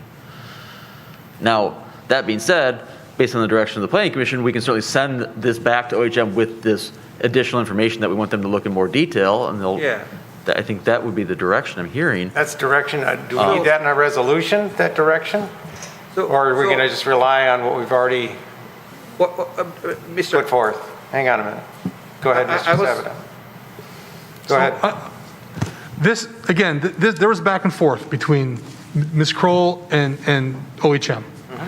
And I agree with comments that, I'm not an expert, but Mr. Krent and Mr. Rauch, you both mentioned, there's a balance between, I'm paraphrasing, Yeah. between using speed bumps to control speeds, but also being annoyance. There's to employees who've been parking here for 10 years, now they've got to negotiate all these speed bumps. There's a balance. My guess is that went into the study of this. But I'm hearing what the concerns are. I will make it abundantly clear that the Planning Commission wants to revisit this. If that's the case, that they've went over this, which, I'm not here to defend OHM's comments. They've been really good consultants for us for a long time. They're pros, and Ms. Kroll's a pro. But I'm hearing concerns, so I will make it vehemently clear they need to look at it again. And if maybe there's justification for not having extra speed bumps. There's recommended, the manufacturer has recommended distances, what have you. I mean, if you want, I can forward you the findings of that to the Planning Commission. I mean, we all want the same thing. We're here for public health, safety, and welfare. It's our job. So we will fine tune this so that it's safe. Very good. Yes, anything else before we vote? I just want to finish what I wanted Go to ahead. say. Go ahead. So my point is, how do I know that it's implemented? That didn't happen first time, right? So can we postpone it so that it come back again and we just review it and approve it? Mr. Since we Krent? spoke like at least 2 hours on this subject. Mr. Krent? Yeah, go ahead. This was submitted by a professional expert and reviewed by a professional expert. I don't know if there was a mistake. This was what was agreed upon. I will send it back. It's the best we can do. I can't defend it. I'm not a traffic expert. We can give it back to our traffic consultant through our city engineer and look at it again. Okay. Very good. Thank you. Anything else? Mr. Rauch? So we have a resolution. We do. We have a proposal from Ms. Parakis to make some additions to the resolution. And those included do you want to run through the signage? That was the monument sign in front of the Bigby, a monument sign at the eastern end of the property near the entrance designating traffic flow to the... It wasn't indicated as a monument sign at the east side. It was I believe, a street sign type design on a pole. There's a big difference between a monument sign and a pole sign, so. Pole sign, street style, with Okay. direction for Good. the store and drive-through coffee. And also making clear markings on the road that it's two-way up until that point and then one-way. Okay. And so the people parking know that they can leave the other way, because I do think that making the whole thing one way is not fair to all the employees, and it'll also create more traffic. So I'm fine with not making it one way all the way around, but then it should be clear. So Okay. that should be marked. So to refine that, all of what you just said, you want clear markings of one-way and two-way traffic on the east And signage to encourage the east entrance to be used for the drive-through, if possible, Okay. like a sign at the east end. And was there anything else that you had mentioned that I'm missing here? Well, the speed bumps are the miles per hour, but apparently, we're gonna, Well, the miles per hour could be posted based upon the speed bumps that are installed. yeah. Okay, do we need an amendment for that now, at this point? Because we had a resolution and a second, or, Mr. Ralph, it sounds like. I think I was just amending the resolution. You guys, that's what That he was was. okay, good. Then it's amended, then we need a second on that. We do get a second from Mr. Lambert. Okay, now, we're going to first vote on, unless there's anything else, we'll first vote on the amendment. So the roll call, please. Mr. Chair, I did not hear a support for the original resolution. I think I did. Mr. Was Lambert. Mr. Lambert? Yes. Okay, with all due respect, from my perspective of the minutes, can we repeat the motion, the first Yes, resolution? please. Yes, we certainly will. Mr. Roush, go ahead. Ms. Zarnecki, I'll do my best. Thank you.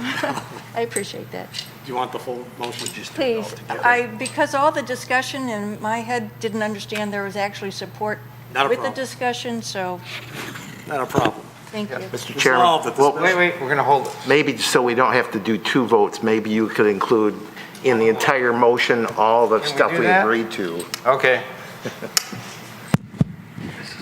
Resolved that the special use approval and preliminary site plan approval for the proposed Bigby Coffee drive-through window addition, north side of Long Lake, east of Rochester, parentheses, 1057 East Long Lake, Suite A, end of parentheses, Section 11, currently zoned NN, Neighborhood Node L, District, be granted subject to the following conditions. That the traffic consultant and planning consultant, or planning staff, excuse me, will review and satisfy themselves with the placement of the bumper box or being removed.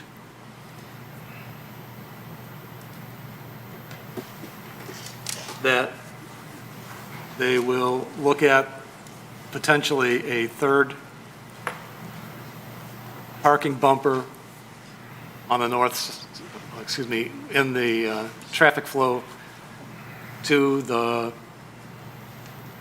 drive-up window, that the applicant will provide the transparency calculation. If new lighting is proposed, the applicant shall submit a photometric plan.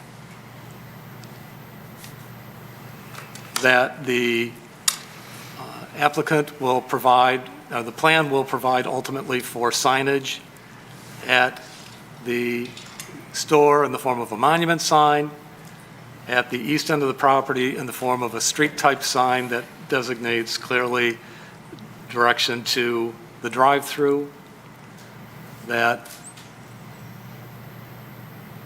speed limit signs will be provided in conformance with the manufacturer's recommendations of the parking bumpers, And the one-way and two-way, The striping. that the the straight. the driveways will be clearly marked with one-way and two-way, that there will be a yellow striped lane divider On the north side. on the north side. Anything else? Speed bumps in there? Yeah, he did. Okay, all right. The speed bump's in there. Okay. Do we get a second on that, Mr. Lambert? Sure. Good. Now, any discussion before we vote? We'll get a roll call, please. I Oh, yeah. have a question. Good. So we're requiring all those things in the amendment, in the resolution, We are, plus a review that may add additional things. Is that? no, I think it's to be reviewed, but these things are suggested in that review.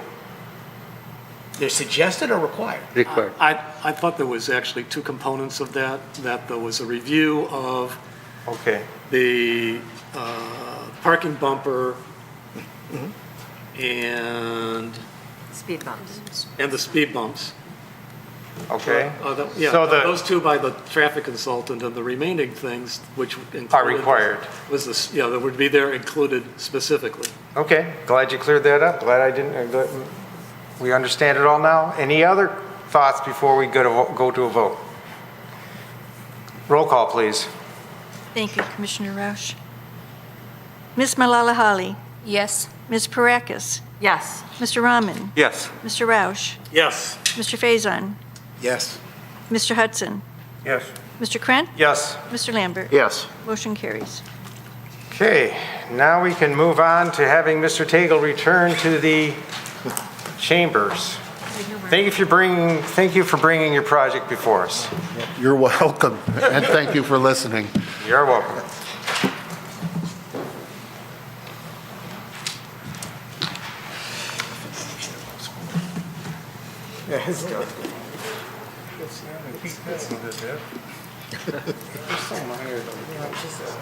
Bump in the line and a couple signs, really. Yeah, that was right. I'll tell you, the owner is well aware.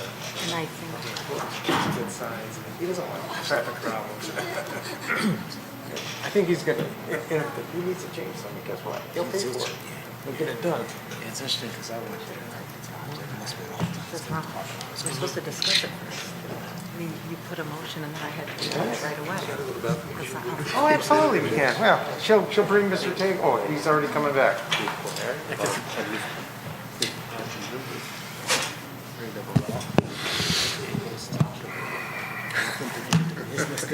The building design. Yeah, that way.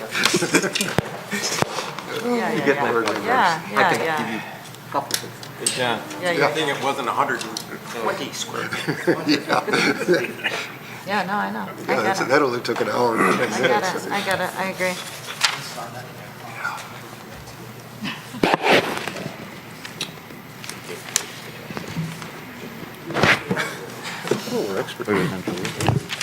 Just for the record, Ms. Dufresne had to step out for a minute or two, so we're just going to wait. Yep, we'll pause for a minute. I'll turn the microphones off for now.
Good. Okay, next item on our agenda is another public hearing. This one's for special use and preliminary site plan review for SU JPLN 2021-024, proposed Red Wagon Fuel Station, west side of Livernois, north of Maple, 1613 and 1631 Livernois, Section 28, currently zoned MR Maple Road District. Who's on today? Me, Mr. Chairman, thank you again. Sure. A little background, I think many of the planning commissioners, and I assume the public is already familiar with the Red Wagon, say that 5 times fast. Party store that exists at Maple and Livernois. The site is both the Red Wagon as well as exists the Troy Tile, the former Troy's Tile store. And the applicant is requesting approval to add 6 islands, a total of 12 gas pumps, and a canopy to the existing Troy Tile site, and combine that with the Red Wagon Party Store site. Gas stations in this district are a special use. The site plan is in front of you. Like I noted, it's 6 islands, 12 gas pumps. The Red Wagon building is outlined in blue or highlighted in blue. The canopy is outlined in purple in front of you. The applicant is not proposing any changes to the Red Wagon site other than curbing and landscape improvements, but the building and the site itself remain as is.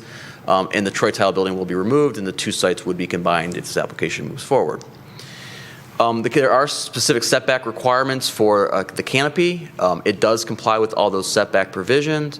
We note the canopy is 14 feet 6 inches in height. That's necessary to allow for a fire truck to go underneath it. It's a total of 19 feet to the peak. As set forth in the specific use provisions for gas stations, there is a section on canopy structures, and it states that they shall be designed and constructed in a manner which is architecturally compatible to the principal building. The canopy structure shall be attached to and made an integral part of the principal building unless it can be demonstrated that the design of the building and canopy in combination will be more functional and aesthetically pleasing if the canopy was not physically attached to the principal building. We raised that issue to the applicant as part of a review. They did provide a supplemental letter to address that rationale. The applicant's here and can go into much more detail about that rationale, but basically what the response was, they want to maintain the current design aesthetics of the site, specifically that of the existing Red Wagon, and not alter it by attaching the canopy. Because of the existing building, as well as the placement of the canopy, it's hard to line them up because they aren't aligned based on the site.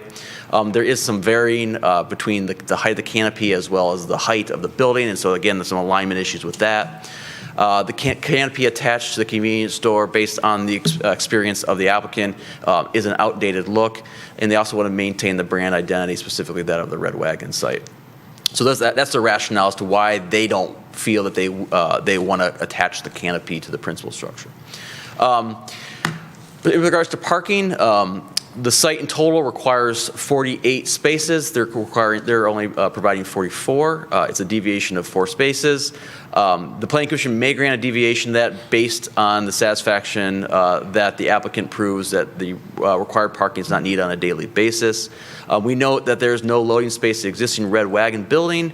However, again, they're not making any changes to the Red Wagon site itself other than the connection. But this is a requirement of the ordinance. The Planning Commission can waive that requirement as part of the review if the applicant can prove that they don't need a loading facility for this site. The applicant is adding a significant amount of landscaping to both sites, but particularly to the site to the north, the tile site. We do note that the site landscaping is compliant with the total number of trees and shrubs required, but we do note that they're seeking a deviation from the location. Simply put, they don't have the frontage in terms of the depth because of the access points to put the full street trees along the front of Livernois. And then secondly, due to the parking lot layout, they're asking for deviation to actually place trees outside of the parking lot on the perimeter. Again, they meet the total number. They're just asking for deviation on the locations in those two locations. There are special use standards the Planning Commission should consider. The Planning Commission has reviewed these in depth in the past and is well familiar with them. We are asking the Planning Commission to hold a public hearing and consider the following items. One, the applicant's rationale for not connecting the canopy, a discussion on the additional parking requirement and or seeking a deviation from the loading space requirement, as well as a deviation from the tree location and the street tree and the parking lot location. Based on that discussion, we are recommending approval with the items to be addressed as part of the final site plan, indicate canopy material and the color, as well as in making design changes as directed by the Planning Commission. I want to add that caveat too, based on the initial discussion of those 4 items as part of deliberation, there may be additional conditions that could be placed upon this application. Thank you, Mr. Chairman. Thank you. Any questions for our planning consultant or planning director? I have a question. Mr. Faison. So, Ben, I was just trying to visualize it. So the canopy is not connected to the main building. In this case, the main building is the Red Wagon building? You can see, Mr. Faison, behind you. It's so So right now, the site is bisected basically somewhere in this location. And right now, there's a curb line or some bumper blocks that kind of block that. I'm very familiar with the site, right? So the existing outline in blue, that's existing Red Wagon site. And so what they're proposing to do is remove the bumper blocks, connect the two buildings, and then put this is where the canopy would be. And then the islands would be located, underneath the canopy. There's 6 islands, total of 12 pumps underneath the canopy. So you can see it would be a little bit awkward just the layout of the canopy to connect the two together just because of the alignment of the building based on the setback from Livernois is not equal. And so that's one of the rationale for not connecting the canopy. Understood. And you mentioned connecting the buildings. You mean they're connecting the sites, right? They're physically connecting the sites. It's going to be combined. But maybe I was not very clear. A requirement of the ordinance requires that canopies for gas stations must be attached to the building unless there's a rationale that the Planning Commission agrees with as to why they would not be connected. Understood. But physically, in terms of site consolidation, the sites will be consolidated from 2 parcels to 1. So again, and here's the question. When I think of a gas station, you're at the pump, the canopy's overhead, you walk to the C-store underneath the coverage of the canopy. In this case, there's no other building other than the Red Wagon, right? There's a Red Wagon. You walk. There's a Red Wagon, there's open airs above you, and then you get to the canopy overhang. Right. And then the applicant's comment is that's a more common or increasingly common configuration? They say it's a more modern look to have them disconnected. Okay, thank you. I just haven't seen it before. Okay. On this side, go ahead, Ms. Malala Holly. Thank you, Chairman. Mr. Carlisle, what is going to be existing between the main building, the Red Wagon shop, and the proposed fuel station? What do we see in the middle? What will we be seeing in the That's future? just a drive aisle for cars to circulate the canopy. Okay. There's a curb line just north of the building. It's the curb line. So this is a drive aisle between the canopy edge and the poles. That would be to support the canopy and the Red Wagon site itself. And what is going to happen to the existing Troy tile store that That'll be demolished. will be demolished? Okay, thank you. Any other thoughts before, go ahead, Mr. Lambert.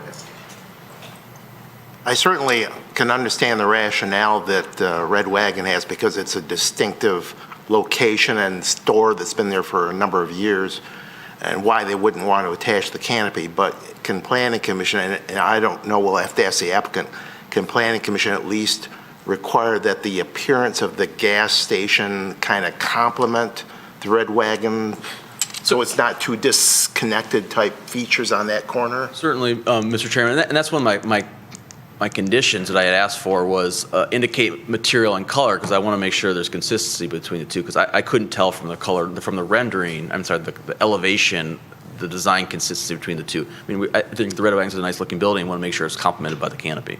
Okay, thank you. Any other thoughts? Go ahead, Mr. Tagle. Mr. Carlisle, the parking on the west of the canopy, there's 5 spots there. Is there a setback requirement from the west property line or from the north property line to the parking spaces? Are they at the setback? No, there's no required setback. So- Let me take that back. There is a requirement to screen between the differentiating land uses on the north side, so they have to have enough space to put the adequate screen in, but there's no parking setback requirement. Okay, so we're looking at a deviation of 4 spaces. Do you see any reason why the spaces couldn't be expanded to the north? I see no reason for that. I think the applicant just determined that they don't think they need those 4 additional spaces, but there's certainly space to add. I don't know if you can get 4 there, but you could certainly get at least 3. 2 or 3, yeah. To meet that requirement. But again, I defer to the applicant as to why they wouldn't want to provide the 4 additional spaces. Okay, thanks. Anyone else? Okay, at this time, I'd like the applicant to come up and talk about your project.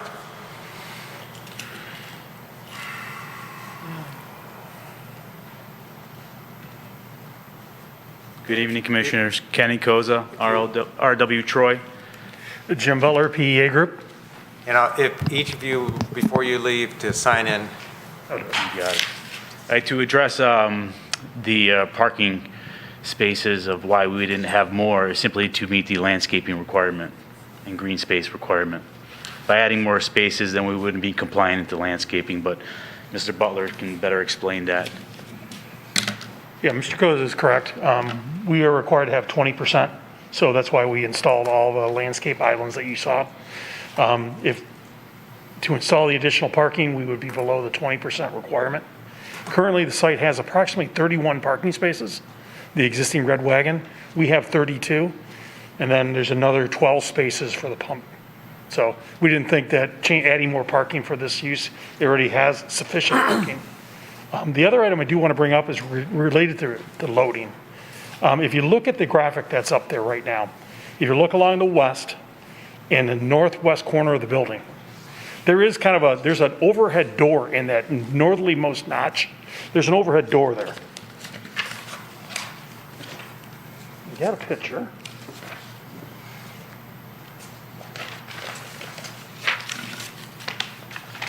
So that's the overhead door.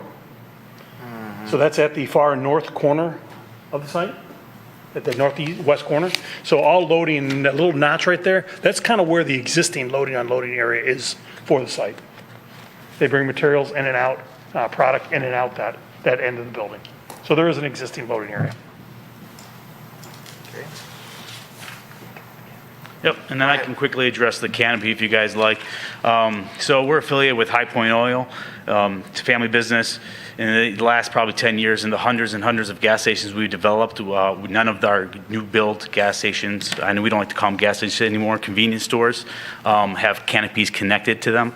You know, we found that the canopies that are connected to C-stores have become an outdated look, and the industry has rebranded the perception of stations into convenience stores to give the retail store its own brand identity, in which this store itself currently has its own brand identity, and we didn't want to interfere with that. You know, if you see Kroger's, Kmart, well not Kmart, Kroger's, Costco's, Walmart's, all now have additions of, you know, gasoline pumps, canopies, none of which are really connected to their stores. It's more of an amenity as we transition to the future and everything and trying to rebrand this and continue its success. You know, party stores are technically, you know, a dying breed, right? So, and even thinking future-wise, people would say, oh, well, the electric cars are going to take away gas. Well, even electric cars will one day have to charge somewhere, and we wish that they will charge with us. So, of course, we're trying to forward-thinking, and obviously for this site and what we're acquiring it for, we feel the highest and best use for this property would be a high-end convenience store with gasoline pumps. And by connecting the canopy, as you see how it's off a little bit further east, if we were to try to connect it any which way, we would have to add columns surrounding the front door, which would also detract from the beauty of the store, as well as kind of be more interference than anything. And so we didn't feel that it was kind of it would do the building justice. We feel both for us and for the city, it'd be a much better aesthetic to keep it separate. The brand that we are going with is Shell, and the Shell's colors are yellow and red.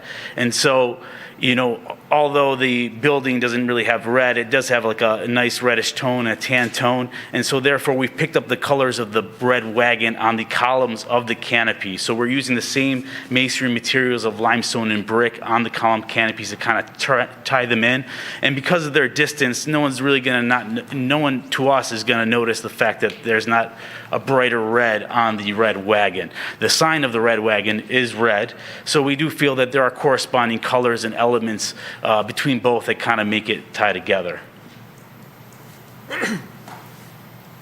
Anything else before we bring it back to have our questions?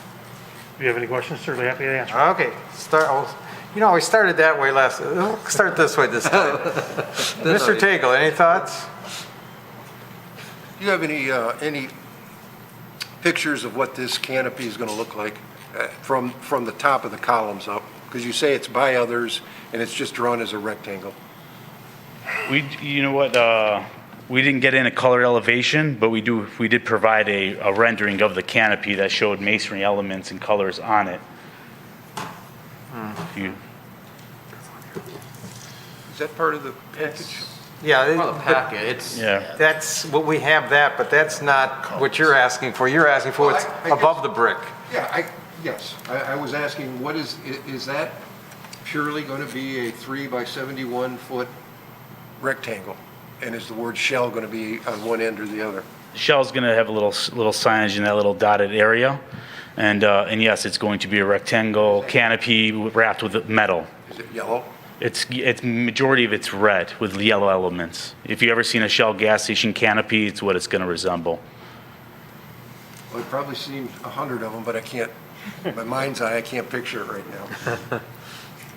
That's good. We want you to think of the red wagon. Okay? Nothing. Okay. Mr. Lambert? Yeah, I don't think we've seen a rendering that shows the color of the actual convenience store next to it. Is that something that's, I don't think it was in our packet, was it? There are no proposed changes to the building itself. Okay.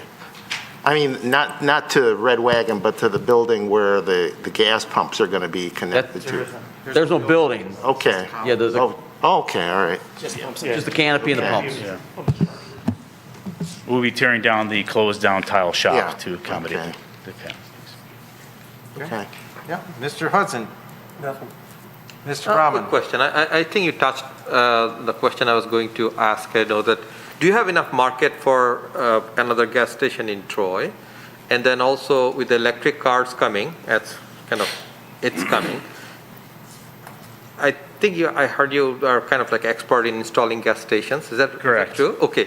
So did you ever think of a hybrid like type station where you can have two charging outlets and then rest gas station? So what do you think about it? Pretty much, I'm going to run conduit to every island so that in the future I'm able to accommodate for charging stations. That'll be great. Thank you. Go ahead, Ms. Parakis.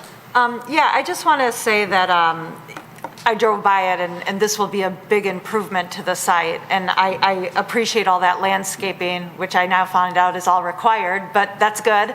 But I do want to confirm with you, if we're going to be waiving those 4 spots, that you don't think there's going to be any need, because the last thing we need is people spilling out and creating all sorts of trouble around that corner because of the busyness. I get that you're counting the pump spots as parking spots, which I understand is allowed. So there's 12 there, and then there's an additional, I think we said 7 or something, in addition to the ones you already have. Are you comfortable? Are you comfortable that that's adequate for your needs? Yes, I'm very comfortable with it simply because, gas station is a quick service business, convenience stores. And so you're never going to really have 30 cars parked at once. You're probably going to have at most 10 cars parked at once. And even the 10 cars to be parked at once, you might have them sitting there for a minute, 10 minutes tops on average. So being that this is a quick serve convenience store, you're never really going to run into parking problems because you're going to have so much in and out. Okay. Thank you. Mr. Roush? Okay, so following up on that concept, the charging stations. So if you did go to start charging stations at some point in time, how long is a charging station then going to be occupied as opposed to a gas pump? Well, we're hoping by the time that I have to be worrying about that the charging stations would probably charge your car in a matter of the same time it would take for you to pump your car with gas. And that's our hopes. I mean, if the industry wants to see gas cars go away, they're going to have to do better than 4-hour charging. Because right now I know people have to literally plan their trips wherever they have to go and make sure there's a charging station in that area.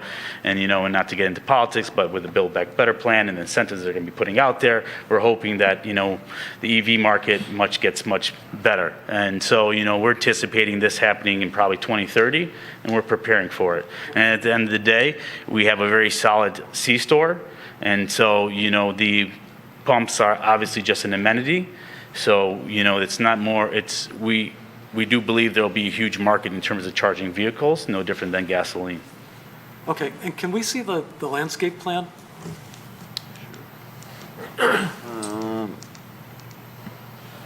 So, I'm not a landscape planner, so I'm looking at that northwest corner of the property there, and I see that the drive-in spaces that are in the middle of across from the canopy, it looks like you could add more parking spaces going in that same line going north. Is that true, Mr. Carlisle?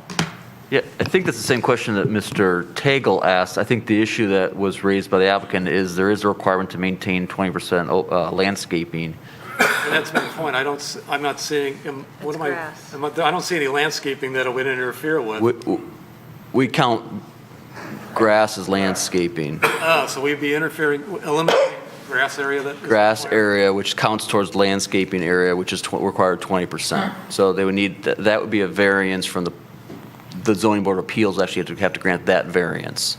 My concern with the parking is that, I would hope that the intent is this fueling islands are going to bring some traffic into the store, and that people aren't necessarily going to leave their car at the pump. They're going to pull over the parking lot, and hopefully business would increase, and the need for the required spaces would be justified. But I'd hate to make you go to BZA.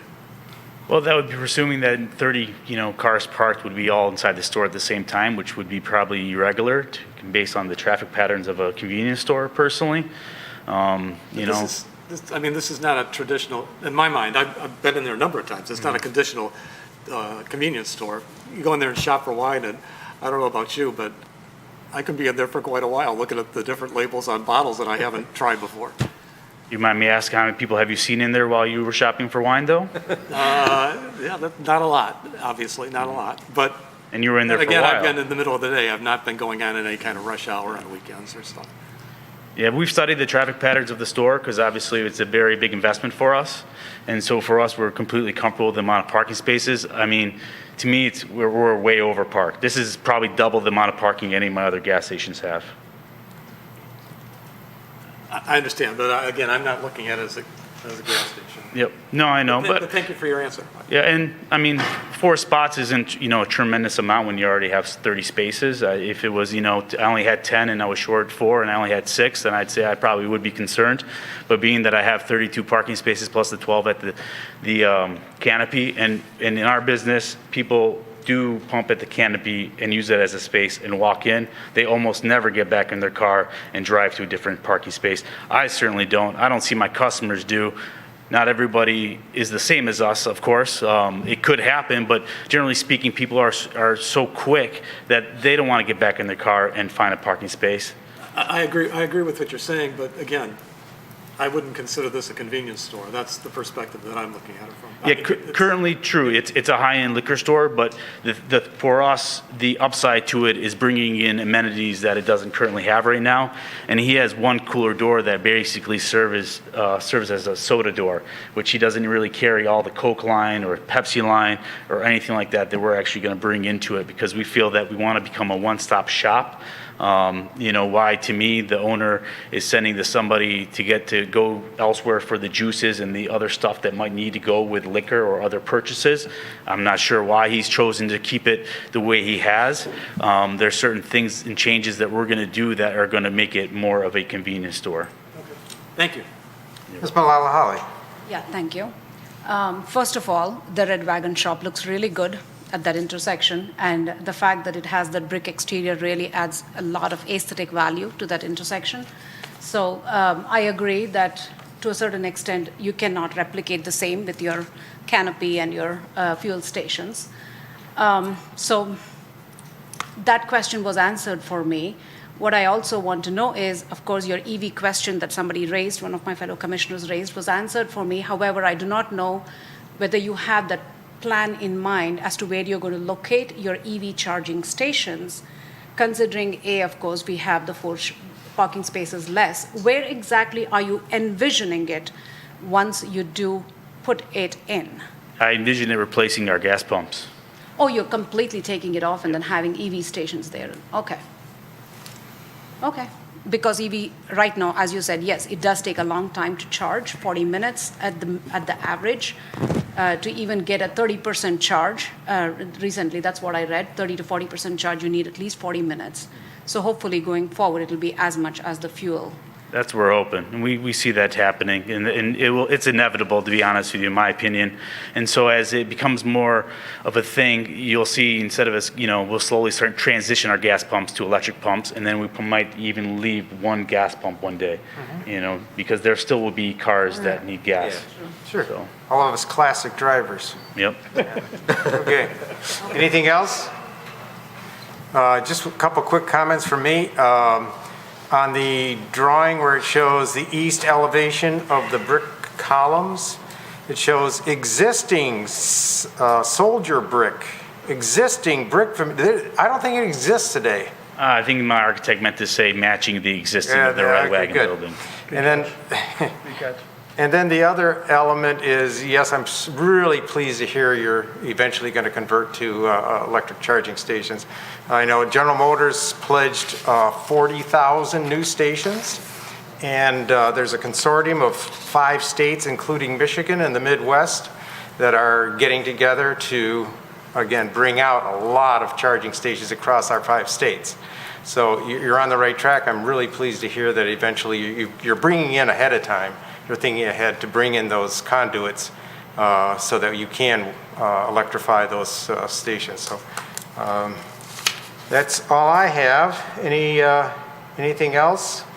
It's a public hearing, so I'm going to open it up for the public hearing.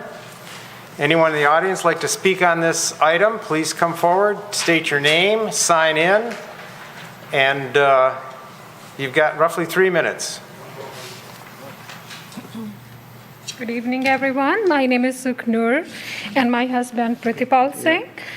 We are on a gas station just across the street from Red Wagon.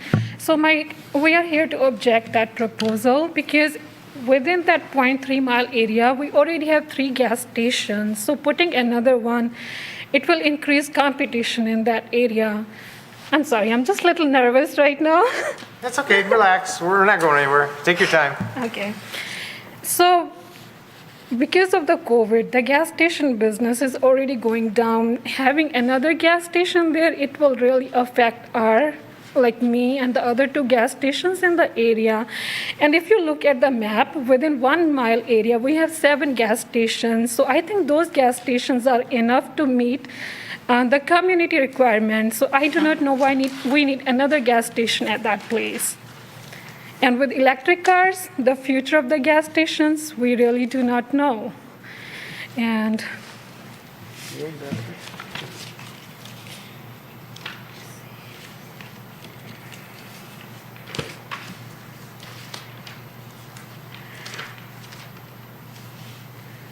that's all I have to say, just saying it will increase competition amongst all of us, and it's not going to help anyone in that situation. So it's up to you guys what you guys think, but for me, as an individual, I feel like having 7 gas stations within a 1 mile area is enough to meet the community requirements. So it's up to you guys.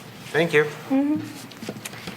Do I need to sign in or no? Yes, you have to, if you would, print your name and address so we have that. Yeah, it'll be part of the public record. Thank you. Yeah, just take your time, don't rush.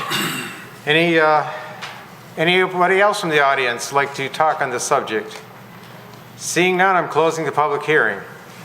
Okay, bring it back to the commission for comments before we have a resolution. Any comments before a resolution as far as putting forth the resolution?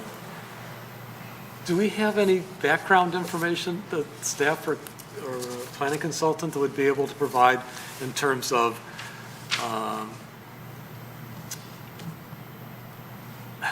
market saturation of gas stations, or what a norm is? Or Want to take that, anything Mr. along those lines? Savedon? No, we do not. There you go, there's your answer.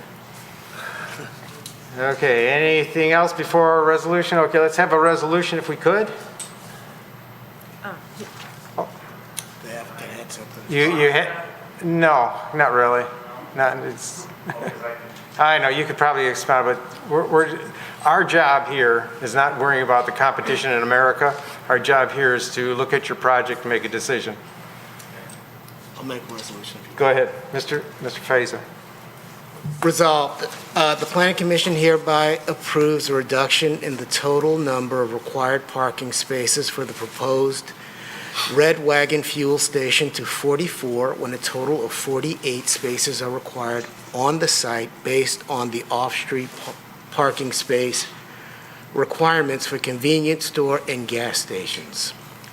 This 4-space reduction maintains 36 parking spaces for the 4,455 square foot convenience store and is sufficient to meet parking demands based on existing activity.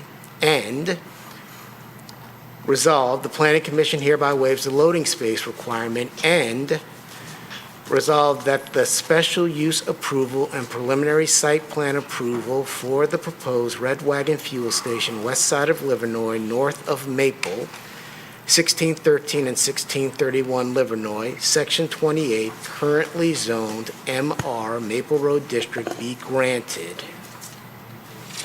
Do we have a second on that motion? Ms. Malala Holly seconds. Any discussion on the motion? Mr. Lambert? Just a quick question for Mr. Carlisle. Do you believe that what we've heard here tonight is it covered the concerns that you expressed in your report? Yes, the only thing I would add is I would like to see a detailed or a colored rendering or elevation with the final submittal package, just to confirm that they match the elevations and the aesthetics of the existing Red Wagon. But other than that, yes, I think this is sufficient. Is that part of your motion, Mr. Faison? So subject to the applicant submitting a color rendering of the The canopy and the canopy support. canopy and the canopy support. Yeah, second. Questions? Yeah, do you have a second on that one? No, I thought somebody else was second. Sure. Okay, we got a second. Go ahead. Now discussion. So my question is, I'm not familiar with gas station approvals. What is the purpose of the special use permit? Is it just all gas stations have to have a special use? That's correct. Anything else? Seeing none? Roll call, please. Ms. Parakis? Yes. Mr. Rahman? Yes. Mr. Roush? Yes. Mr. Tagle? Yes. Mr. Faison? Yes? Mr. Hudson? Yes. Mr. Krant? Yes. Mr. Lambert? Yes. Ms. Malala Holly? Yes. Motion carries. Thank you. Thank you for bringing your project before us. It's going to be a definite improvement to that property on Livernois. Thank you very much. Okay, next item on our agenda is potential planned unit development, PUD application. Concept plan discussion, south side of Long Lake, west of Rochester. Property identification number is 88-20-15-201-046 and 88-20-15-201-033, Section 15, currently zoned RT, one family attached district, and R1C, one family detached district. I'll just introduce the introduction. Sure. So we were approached by Robertson Brothers, who were interested in just, they're kicking the tires on a potential PUD on this project, on this property. And prior to them, spending a lot of money and a lot of time on an application, I mean, our fees alone on PUDs are $8,000, and then plus the fees to put together the drawings, et cetera. Like we do with most PUDs, we thought we'd kind of measure the temperature in the room with the Planning Commission before they invested all that time and money in the application. So we're not taking any action tonight, but what they're seeking is informal feedback. Very good. So at this point, yes, go ahead, Mr. I just Jacobs. want to advise everyone on the commission, we currently are working for Robertson Brothers on their office, on their commercial office building. We have no interest, or we're not part of this development, and we're not voting tonight, so I don't believe that I have a conflict, but I wanted to make it known for everyone, and if anyone feels that there's an issue, I'd like to, I'll react accordingly. No issue with me. Anybody else, any objection to Mr. Tagle staying here? Seeing none? Great. Okay, thank you. We're set. We need to have an architect here now. Yes, we do, always, if we can. Yes, please. Hello. You've already signed in. Yeah, I did. Just let us know who you are. Tim Loughran, good to see you all again. Robertson Brothers Homes Land Acquisition Director, 6905 Telegraph Road. Last time I saw you all, it was for our Meadows of Troy community. We're very excited about that. We recently closed on the property. We received all our final approvals, so we're lucky. We'll get to see some action pretty soon on that site. So just an update on that. Do you have the PDF I sent by chance? I have it on. Pulling it up now. Okay.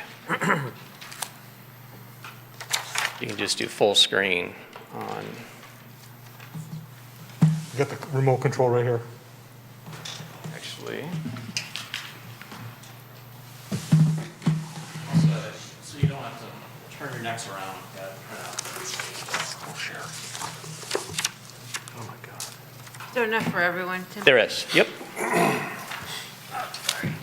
believe so. I can relinquish mine.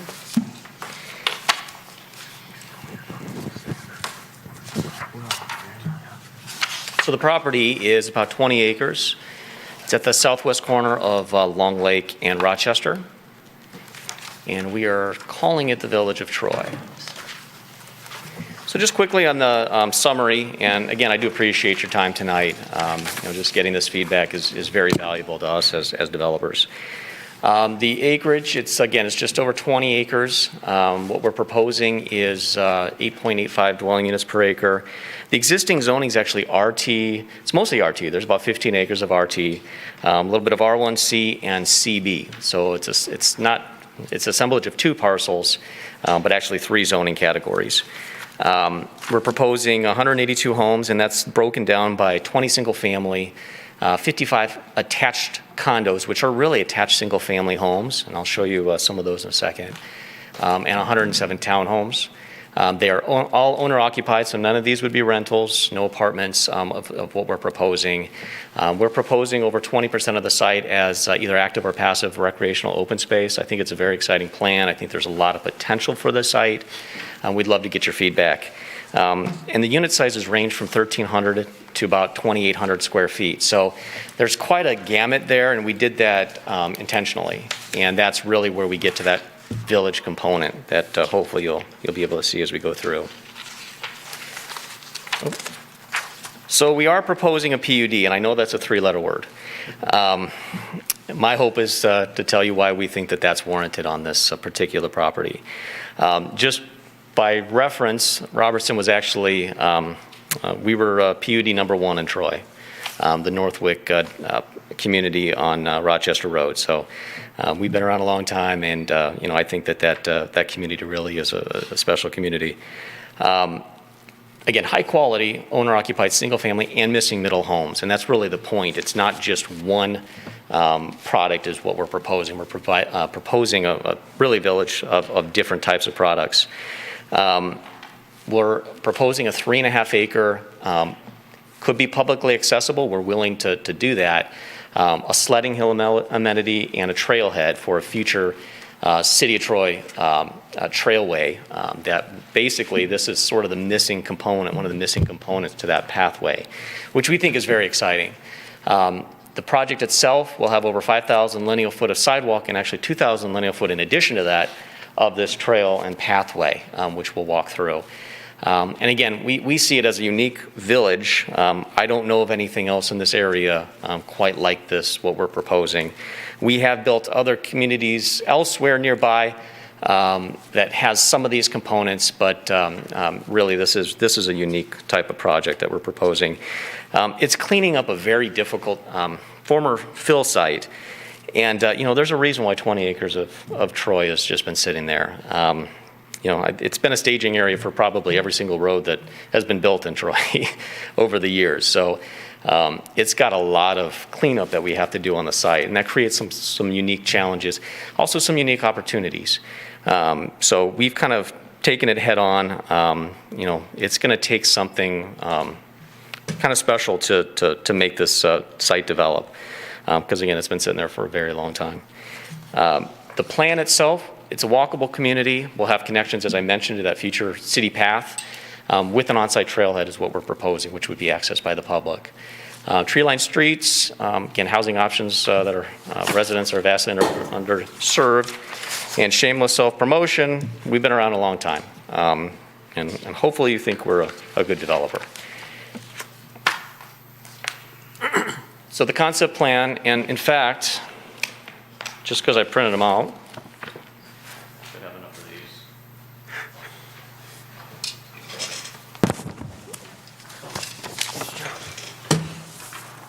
So just by reference, I think this is the right button. Is it the red one? Red one on top. Okay. I was afraid of what would happen when I did that. Just by reference, again, Long Lake Road is to the north, Rochester Road to the east. The site's actually accessed off both roads, so there isn't a current access off Rochester Road. The property itself that we're acquiring does include this area here. There is a common access easement for these properties. This would be one of our main entrances, which we would improve and have a connection out, pedestrian connection out, as well as having access off of Long Lake Square. So we have plenty of vehicular and what will show pedestrian access through and to the site. What's really unique about this is you'll see it is directly adjacent to some pretty intense land uses. You've got a lot of commercial here. By the way, this is all neighborhood node. And then you've got CB, commercial business, I believe. And then you've got IB, industrial to the south. So this is pretty intense. Typically, single-family homes don't want to back up to industrial. So we have some challenges on the site. We're looking at them as opportunities. So what we've done with the plan, we've really kind of had a ranging intensity of land uses from the industrial and the commercial as we get closer to residential. There's a small residential street to the west.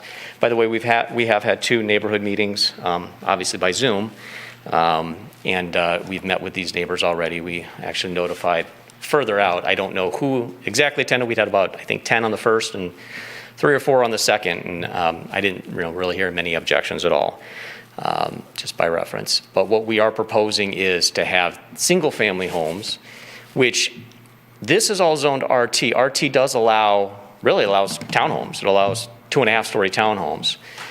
We're proposing to, through the use of the PUD, build single-family adjacent to single-family. This just is, this is a logical transition. It's really representative of planning best practices, in our opinion. So you'll also see we are proposing a sledding hill. Couple of different reasons for that. We think it's a good amenity. We've actually done this. If you've gone to the Normandy Oaks Park, it's a actual county park. We built the development to the south, and we helped them build that sledding hill. That's part of the project there, and that's been a great amenity for Royal Oak. But it's an open space area. It also, which is another thing that's important, is it does screen you can barely see it, but the salt dome here for the Troy DPW is to the south. Yet again, another nuisance that we have to kind of deal with on the site. This really helps us do that. There's other opportunities for having this sledding hill, great views to the wetlands to the west. So it's sort of what we're proposing here is the trailhead. This could be a kind of a public overlook, if you will. So we like how this lays out in relation to the entire site. Again, the PUD is kind of the vehicle to help do that. We're really not asking for much in the line of deviations, but to put this plan together, that is why we're requesting the PUD. The trails, and I'll show it on the next slide, but the trail really connects to what we think is a future city trail system as it kind of comes to the west through this wetland complex. And we would tie into it and basically continue through our site. And up here, through here, I think it would be an 8-foot path throughout. We also have a connection here just with a city sidewalk. So that really brings people to both sides, which we think is really important. I think that's it to explain on this one. The next slide is the site connectivity, which just kind of goes a little bit more of what I was showing with that connection throughout. Little precedent of the sledding hill, I believe that's in Beverly Hills, if I'm not mistaken. And then some other precedents of what we're looking to do. So again, this kind of shows what we're up against on the site. It's a residential site. It's zoned RT. But again, there's some real major challenges and conflicts to having just traditional single family. It's a very intense neighborhood node. We're not asking to expand the neighborhood node. We've got Rochester Road special area plan all the way down. So that's also an area of intensity. And the special intensity is the former Goodman manufacturing and then the DPW with the salt dome. So what we think we've done is really addressed a lot of these, externalities by bringing our intensity lower as we get toward the single family to the west, which hopefully you can see on this. We feel it's compatible with the existing residential by nature of what we're proposing. And the other component of this, and I don't know if I don't know if I mentioned it or not, there is a proposed regional pond that the city would be expanding on the existing DPW. There are a couple of developments that are in the pipeline along with us that would be contributing to the expansion of that. This, I think, already serves the Covington neighborhood to the northeast, or northwest, if I'm not mistaken. So there's already some kind of regional use of that. By having a expansion of this pond in relation to these developments that may be coming in, we think it's best practice. You don't have multiple ponds that have to be maintained. And from that standpoint, it brings this up to code, which it's not right now. It brings it up to code for the DPW and how it serves the other communities. So we think that's a win-win-win between all of the parties. It's obviously a partnership in some respects that we're willing to engage with the city.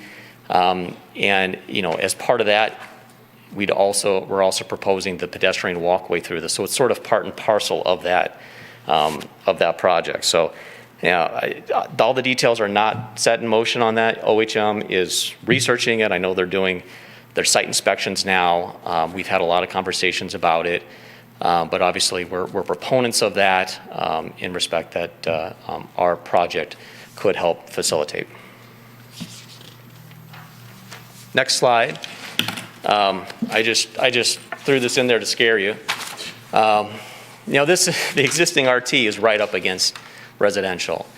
And as you know, the RT allows townhomes 2.5 story, units up to 25 feet at the midpoint, 25-foot setback. So this is just demonstration what could happen with the existing RT adjacent to single family. Obviously, we're not proposing that. We never would. We're proposing single family adjacent to it, but I think it's relevant in the discussion of the PUD of what the existing zoning does allow. So just quickly on PUD qualifications, and Ben had put this in his report as well. But when I looked at the qualifications, I really think that the PUD qualifications were tailor-made for our site. There are so many things that we're proposing that really hit on what you have as qualifications for PUD in your zoning ordinance. So I'll go real quickly on this, but obviously a mixture of land uses that would otherwise not be permitted. Public improvement or a public facility will enhance by public entities. That would be that extension of the public pathway that I was talking about, as well as the expansion of the regional pond that exists. Recognizable material benefit, among other things, that is the screening to the industrial. So one of the things we're proposing are 3-story townhomes. And I know that that's not something that Troy typically wants to see. From our perspective, that's adjacent to the industrial, and from an economic standpoint, it makes more sense to have kind of that, I don't want to say the lower rung, but the entry level adjacent to the industrial. It also screens the industrial from the other portions of the project. So that's one of the reasons why we're proposing a PUD. But again, that is a screening to that industrial, which we think is important. Compatible mixture of open space, that's our main design theme. I mean, we've really kind of, I think, embraced that by providing the amenities, providing a potential trailhead if the city wants it, and pathway throughout. Appropriate land use transitions between PUD and surrounding properties. Obviously, we've very thoughtfully designed the site plan just for that. Dynamic urban environment, appropriate redevelopment of the existing sites that are occupied by obsolete uses. This is a cleanup of a non-developable site right now. So having the ability to do the PUD and some of the things we're proposing allows the development of this site, which, it's a lot of money to deal with all of that dirt and where it goes. Complementary variety of housing types. We're calling it a village for a reason. So it's really that village concept. Development, promote the intent of the master plan. I've looked through the master plans, the sub-area plans. I think this is what the city has kind of guided for growth in this particular spot. We're not in the middle of a neighborhood. We're really a transition, if you will. Parking, we've got more than adequate parking is what we're proposing. And then innovative methods of stormwater management, which I thought was interesting. Obviously, the regional storm pond, I think, is very innovative for all of these potential developments and existing uses. So just quickly on the product design, you've seen some of this from us. Again, these are all different types of products that are put together, and we have done this in other communities, and we think it really can blend well together and create a really cohesive type of community. First, with the entry level, this is what we call the Aspen Townhomes, about 1,300 square feet. Garage on the first floor, living and dining kitchen on the second, and then bedrooms on the top. Attached single-family homes, so it's a new product for us, which I'm very excited about. They live and function like a single-family home. That's a single-family home. They're just attached, and this gets to a price point. New homes are too expensive. They just are. This is coming from a home builder. This gives us the opportunity to get a price point that we think is attainable for a lot of families. So it's about 1,850 square feet, 3 bedrooms plus a nice open loft area, which we're very excited about this site plan. So that's what we're proposing as well. The Raleigh you've seen, that's what we are hopefully soon building on Square Lake, just east of John R. So that would be, some of the lots would certainly, we could build the Raleighs on, which is an exciting plan. That's our detached condominium, about 1,850 square feet, as you know. And then our new single-family line, which ranges from 1,930 square feet up to about 2,800 square feet. So we're proud of these as well. But this would be the homes that would be backing, obviously, to the west, to the neighboring property. So that's it. I really wanted to get your, any comments you have. We are proposing PUD, and again, I know there's a process for that. I know you don't do too many of them. I'm a planning commissioner as well. PUD is a 3-letter word. But I think if you're able to really provide something that is unique and has the amenities that hopefully you as a city want to see, we'd like to move forward with an actual application. So I'm happy to answer any questions or hear any feedback you have for us. Thank you, Jim. Yes, go ahead. I have a question. Sure. Your plan looks like it's taking its best shot at sheltering this project from Goodman Manufacturing, which has been a manufacturer probably for 60 or 70 years in Troy. And the other abutting 3.5 acres is the storage yard for Troy's DPW. Yes. Have you done a first phase environmental study of the underground on these properties? On our property, it came back clean. Yes. How about the adjoining properties? I have the phase 1 and phase 2 from the adjoining property. Yeah, it's not clean. Okay, Yeah. thank you. All right, Mr. Savada. We kind of got a little bit out of order there. Mr. Carlisle has a very brief PowerPoint he'd like to present. Oh, sorry. Yeah, great, go ahead. Notice I said very brief, Ben. It'll be. Well, thank you very much for that, Ben. It was brief. Tim, I need the clicker. Oh, yeah, of course. Yeah. So Tim stole my thunder. Mine will be much more brief. He said good. He said good. Yeah, that's fine. Robertson Brothers has submitted a PUD. The site is 20 acres in area, as you can see. The concept plan Tim went over in great detail. It does include a total 182 units. The zoning is difficult. There are 2 parcels, but really 3 different zoning classifications, from everything from RT, R1C, and CB. Under the current zoning, the applicant would be able to construct single-family homes, townhomes, and attached homes. However, the applicant is seeking the flexibility of the PUD to allow for 3 stories, particularly along the IB property, just to better screen that. A slight density increase, and allowance for townhomes on the portion of the site that's currently zoned R1C. The master plan designates this area as single-family residential, but we do note it is, parts of it is within the Rochester Road, but also borders the neighborhood node just to the north, east of the site. The relief that we have identified, and again, it'll be much more fleshed out if they actually submit a site plan and move this forward, is the height of the townhomes to 3 stories, the townhomes on now what is R1C zoning, the density to slightly be above what would be the underlying allowed density, and the applicant notes slight modifications on the development standards. We don't know what those are, and those would be fleshed out more if we do move forward with this project. The public benefit, as identified by the applicant, is the public trail, construction of a regional stormwater retention, and a potential public trailhead and potential public sledding hill. That being said, there are, I think, 18 PUD standards, and I put those in my report. I didn't put my PowerPoint, but we really want to make sure that when you review this, you have that in mind as to what those standards are to ensure that the PUD is the real appropriate tool to move this forward, and this project really would meet those standards of the PUD ordinance. So, thank you. Thank you. Go ahead, Ms. Parakis. Mr. Carlisle, could you put that slide back up with the zoning? Yeah, right there, because you only actually show the RT. I'd like to know where the R1C is. It's this yellow. So RT is a brown, CB is this orange, and then this is currently R1C zoning. Okay, thank you. Ms. Malala-Holly. Thank you for this proposal.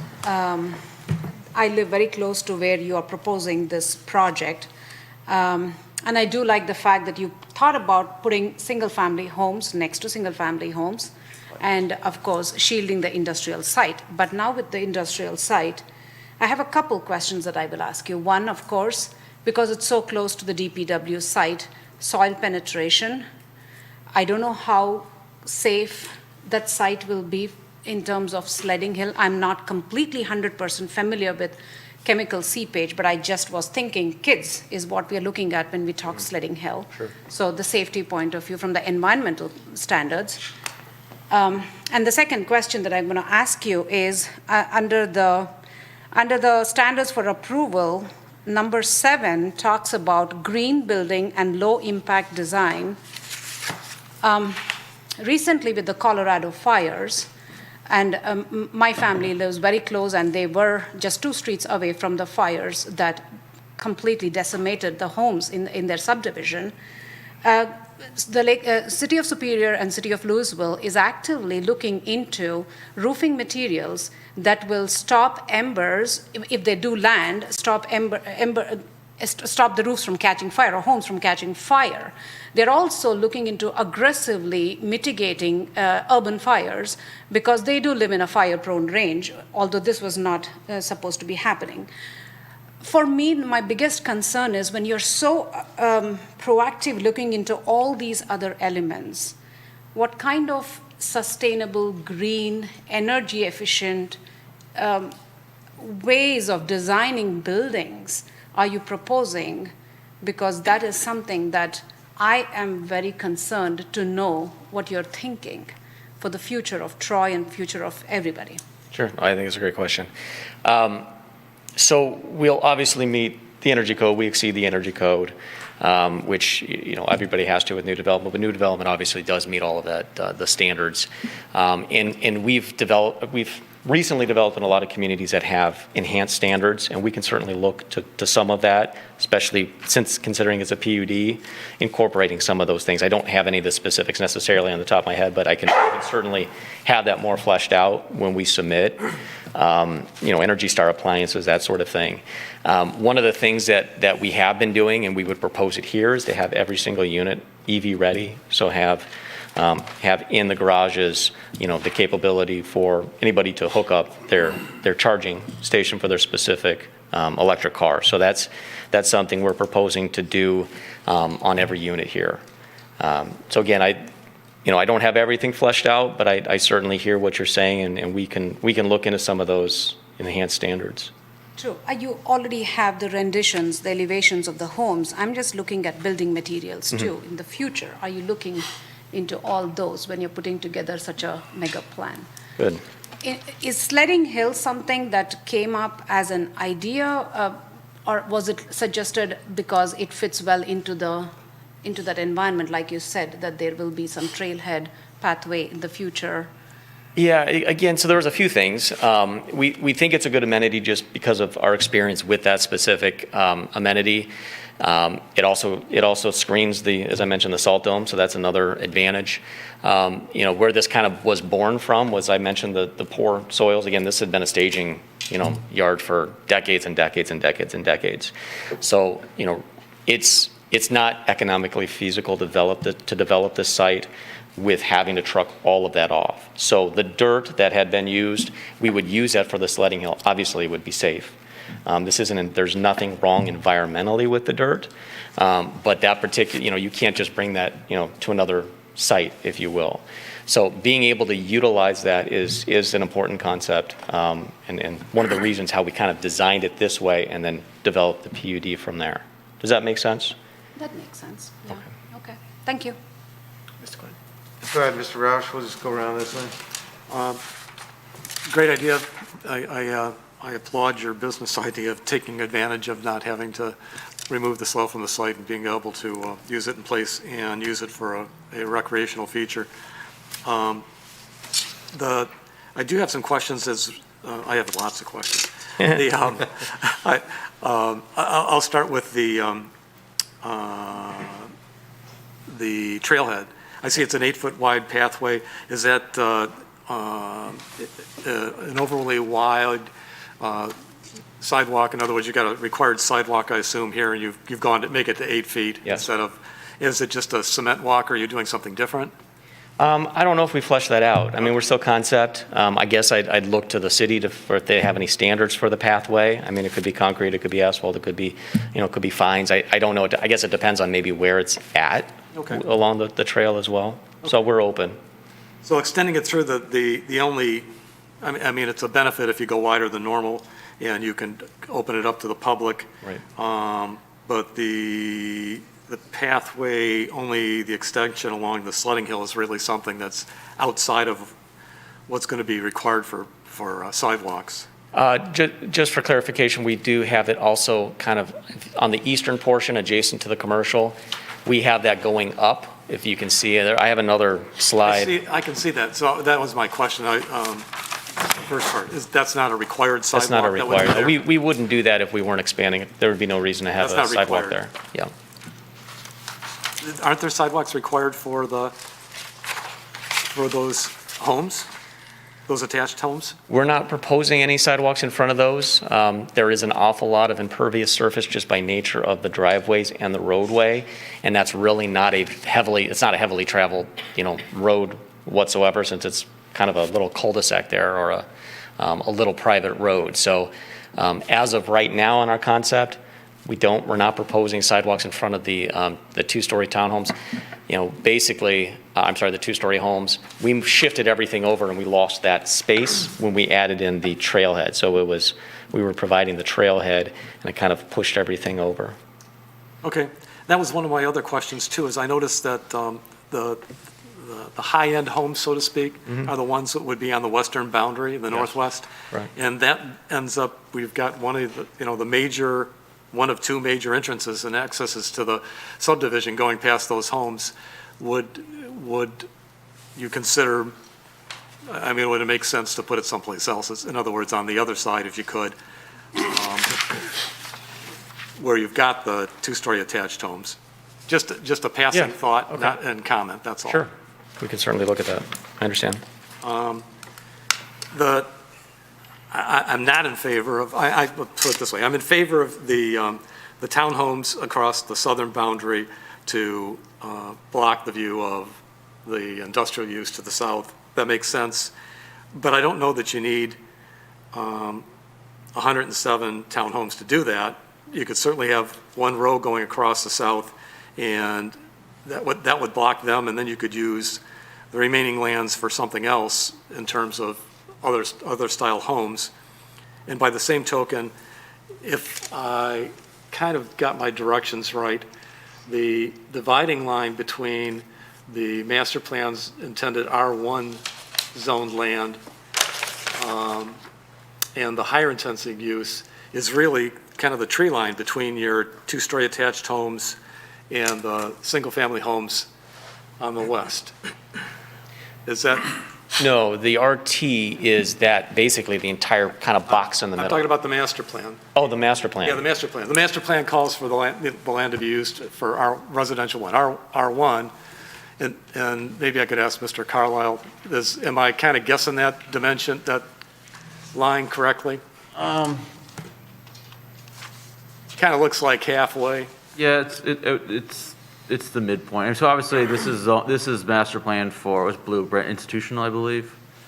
Yeah, and so this is the Rochester Road. So it's hard to tell with you know, on a plan where the light is, but I think you're kind of pointing in the right direction, Mr. Rochester, where it would be. I was having trouble hearing you. Basically, were you agreeing with me in terms of? Yeah, I think that's a pretty fair assessment. You know, again, you know, this is the master plan is not parcel by parcel lines. It's not. Okay. So you were saying something else, Mr. Carlisle, with reference to the, going back to the master plan. The blue.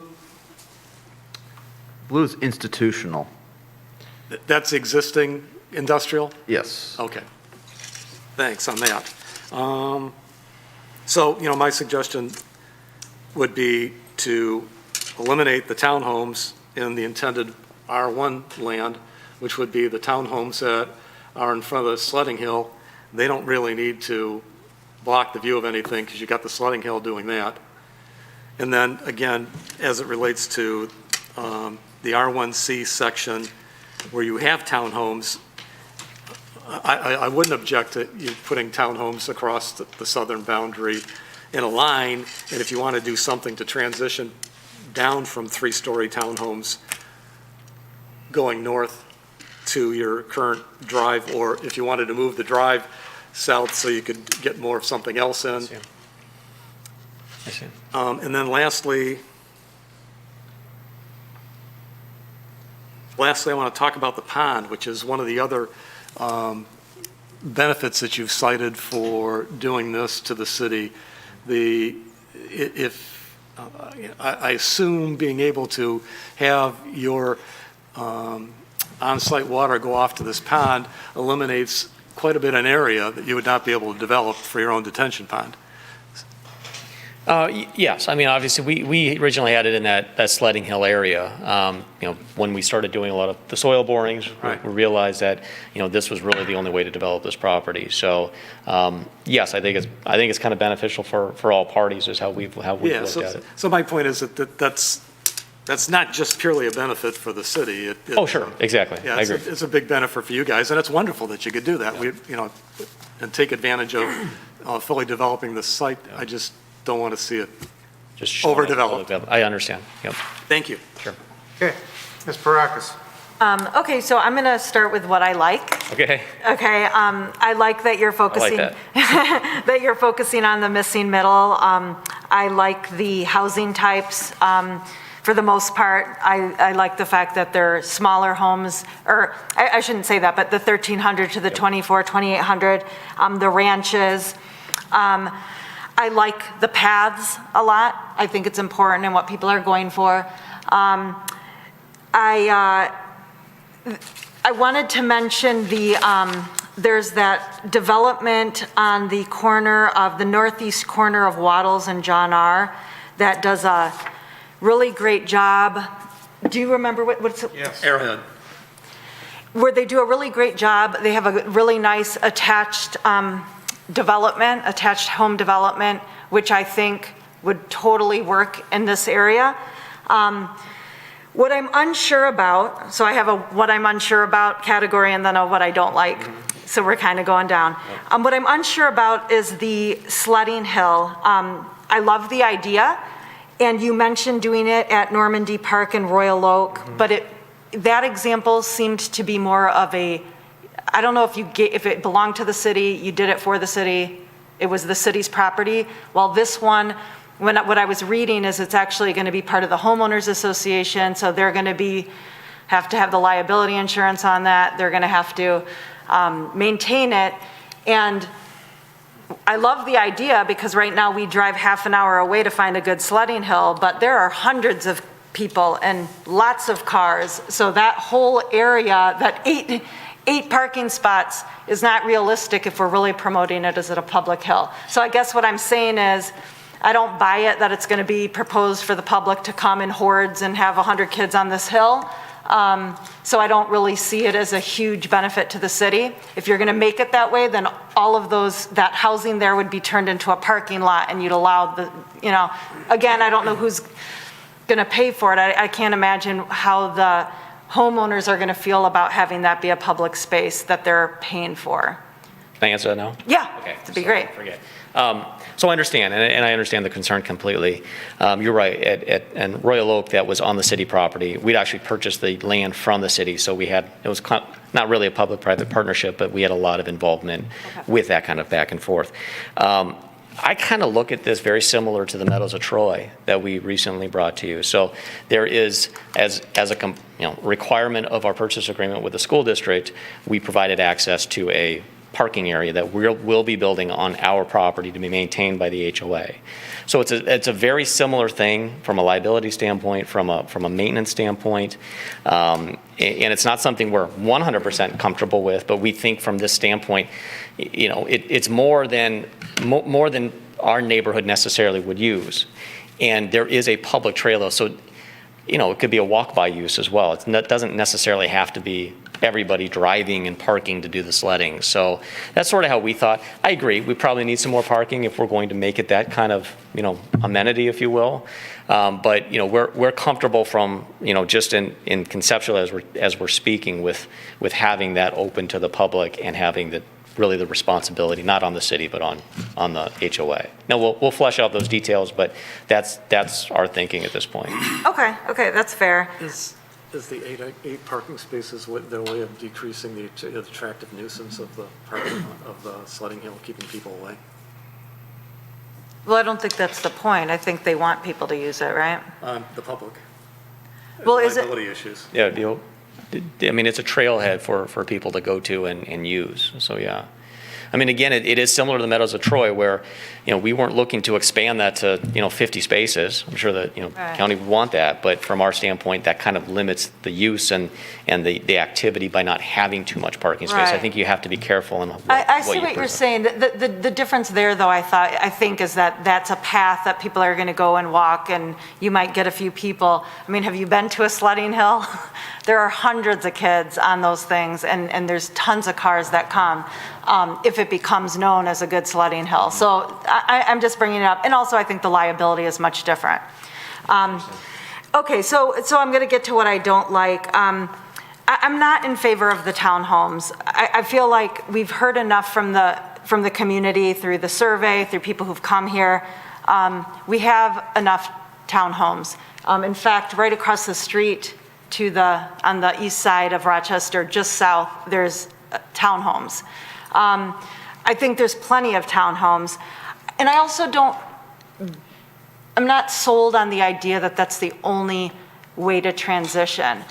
First of all, I'm not really sure what is going to become of that building to the south. Is it vacant right now? It has been sold, and there is a user in it, yes. He builds it's car parts, but it's Robotic. robots, that's right. So it's more of a clean type of technology, but he does do manufacturing in that Okay, facility. so the building's going to stay at least Yes. for now? Yeah, Okay. and I think he's expanding it as well, from what I understand. So he's got plans for that as well.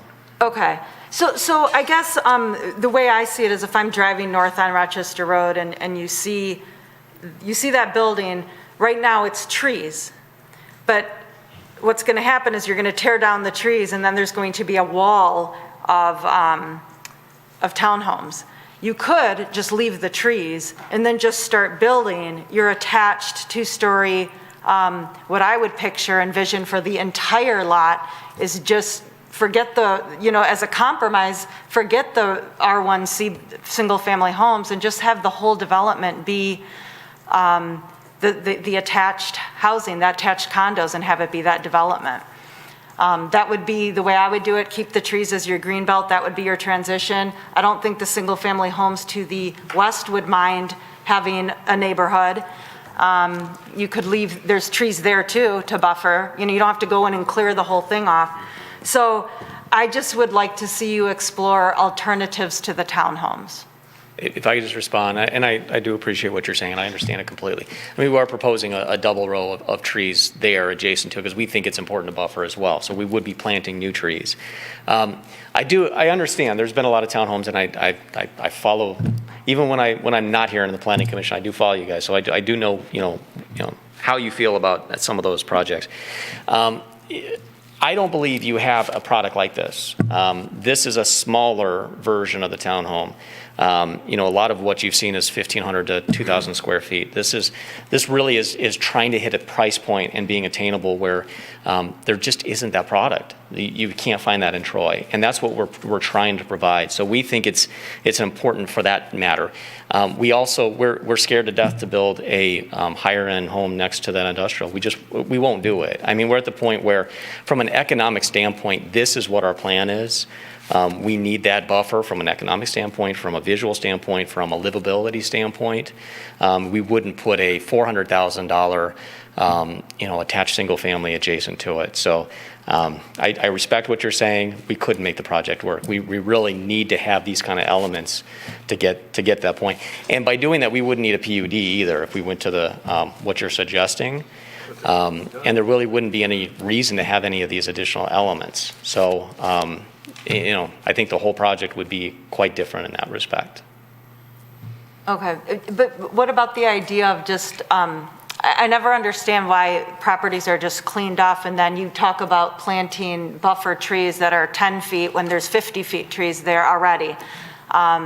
And we talk about the quality of trees, but at the end of the day, they provide the buffer. You're right. Right now, you can't even see that building from that area, and you're going to go and clear it out, and then we're going to see that brick of townhomes.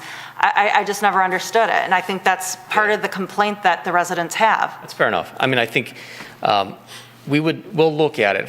The issue we always have from a developer standpoint is the engineer is going to require us to basically, resolve all of the stormwater on the site, the entire site, which means catch basins at the property lines. That's always been what our issue is when saying we can leave a buffer. Sometimes we can, generally speaking, since we have to put catch basins at the property lines, we're not able to leave a natural area. That's not the case when we have a wetland next to it, but certainly in a case like this, we can't have any water going on to adjacent properties. So we'll talk to our engineers about being able to save a buffer to some degree. I'm 100% serious about that, but that's usually what the case is. The other thing I didn't mention, and I've heard a lot of the objections to the townhomes, the neighborhood nodes. The reason we think this is different is because there is no existing single family near this whatsoever. So it's not impactful to any existing residents, whereas a lot of the, I think, consternation that's been from the neighbors is that you're putting these right next to our house. So we think that's different because of that scenario. This is adjacent industrial. They're not going to complain that there's 3-story townhomes, as opposed to most of what you've seen is where it's literally behind an existing single-family neighborhood. So hopefully that is what we're trying to convey with what our proposal is in there. Okay, thank you. Not that I'm going to change your mind, but I just want to say it. Rahman? I appreciate it. I mean, definitely it's a good plan. So I just want to add a few more things. I know that I agree with Ms. Parakas, what she mentioned, and you took note. I don't want to repeat that. But what I'm thinking is that the next one is the neighborhood node, right? So currently, I was there actually this afternoon, and I saw there is a wall all the way through, right? So are you planning to completely disconnect your property from the neighborhood node property, where there are small mom and pop shops or maybe a small office, or you want to make something interesting so that people can walk to the restaurants? There are a couple of restaurants there. So what do you think about it? I conceptually, I don't think there's any issue with having a connection there. We did it along Lake Square. There's quite a bit of grade there, so I don't know how that works from a grading standpoint, and we wouldn't have that much room to do something with it, but if there's an opportunity to have a connection there, Yeah, even I a don't small see why that gate, would be an issue. something interesting so that people Right. can walk Because there. it's going to be open to the public anyway, so having that connection I don't think would be an issue on our end. Okay. And then the other thing is, since you are proposing a PUD would allow you to get even more, right? From a height standpoint, I mean, these are all, we are going to agree to that, and then you can do whatever you want to do. This is basically the way I understood the PUD. Basically, everything's negotiable, Yes. provided you meet the So standards. in the I just want ordinance. to make sure that you know that and you're taking the advantage of that. I'm just thinking about the John R. and Big Beaver PUD that we allowed there, where we have 3-story apartments. They have elevators. Yeah. So one of the needs for this community is to have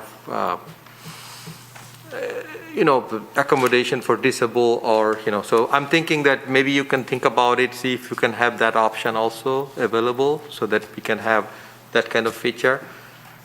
And then I think if I see it right, that you offered ranch style home.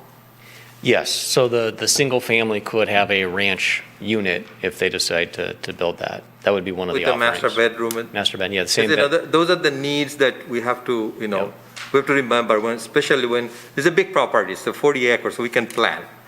And we just need to make sure when you plan, we go by all these, needs from the community. That's, I'm just No, I hear requesting. you. The only other thing that I like to show you, there is a PUD requirement, 9 requirement. I don't know if you had a chance to go through that. I'll give you a copy, I don't need it. I just want to make sure when you make a proposal, you touch each of them. That way, because you gave us a lot of papers, so I want to give you just one. So at least you know that these are the things that's requirement for getting approval for a PUD. Understood. I appreciate it. Thank you. And you had asked the question as far as the deviations in that respect. Since it's a concept plan, we don't have it all fleshed out. It appears that, we may have a minor modification to a front setback, and then the 3-story towns from a 2.5-story townhome, which is allowed by RT. So, I mean, they're fairly modest modifications is what we're requesting. If there's more, we'll look into that, but right now I think it's fairly modest of what we're requesting. Because I know that we don't like 4-story, but Sure. the IB is 4-story, right? Because if I IB remember is, yes. it right, IB allow you to go 4-story, Right. 50 feet. Because you might see few days down the road, there will be a 4-story building, and by right they can do it. Right. So why don't you just take that chance and see if you can do something interesting? And this is a proposal. Obviously, we all have to agree, and it has to fit to the Good to hear. the aesthetic needs, and that also the need of the city, right? Because I feel like sometimes, when you're talking about townhome, we don't meet the requirement of the city people. And we got our feedback from our neighborhood walk, and we saw that they don't like it. So, yeah, I just want to give you some feedback. Thank you. Thank you. Mr. Hudson, anything? Nothing, thank you. Mr. Lambert? Well, first, I just wanted to say that overall, I think this is a good proposal for this site. I remember 20 years ago that I think Goodman, in fact, approached the city about turning this whole site into a commercial zone in the commercial area, and the residents along Lake were up in arms about that whole thing. So I'm sure they would much prefer residential on the site than what was proposed at that time. Just some ideas to kind of carry off my colleagues have suggested. One is with the sledding hill and that trailhead there, that maybe more parking is required on that site there for that. One of the things, maybe, I know that the city has certain categories for parks, and one of them is kind of like a neighborhood park where there's not huge amounts of parking, that maybe we could talk to I don't know if the city management is interested in maybe having you deed that sledding hill over to the city for them to take charge of it. I won't put words into Mr. Savinet's mouth over that, but maybe that's something that we could look at, or maybe he could talk to his boss about, so. The other thing was the Rochester Road connection. At first, I was a little concerned about adding another connection to Rochester Road, but then I see it's also connected to the existing Kroger gas station right at that site there, so that eliminates one of the concerns I had. And the last thing was, as was raised by Ms. Parakis, is, you know, one of the things we heard during our neighborhood node walks where people do not want to see, especially a lot more townhomes in the city, especially large 3-story ones, but maybe there's some ways that you can look at those as ways that'll be somewhat unique to this site, as opposed to being cookie-cutter reproductions of what we've seen around other areas of the city. Because I see the need for some kind of a barrier or a transition zone from the Goodman building. Obviously, you don't want to put expensive homes on that site because people won't want to back up to Goodman. Right. But there must be some unique ways we can approach that so that it addresses the residents' concerns about cookie-cutter townhomes and something unique that you would be able to offer to the community. Okay, I understand. Thank you. Mr. Faison. Thanks. So you've heard a lot of feedback, so I don't know if I have much new, but so I'll be really quick.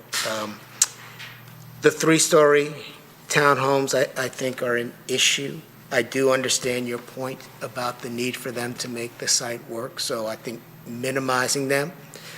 And also, one of the things we've heard from residents is just when they're a wall of homes, right? It creates a visual impact that's unattractive. So maybe thinking about that. Second thing was you mentioned the ranches, and then you said that they can build a home buyer can build a ranch if they select it.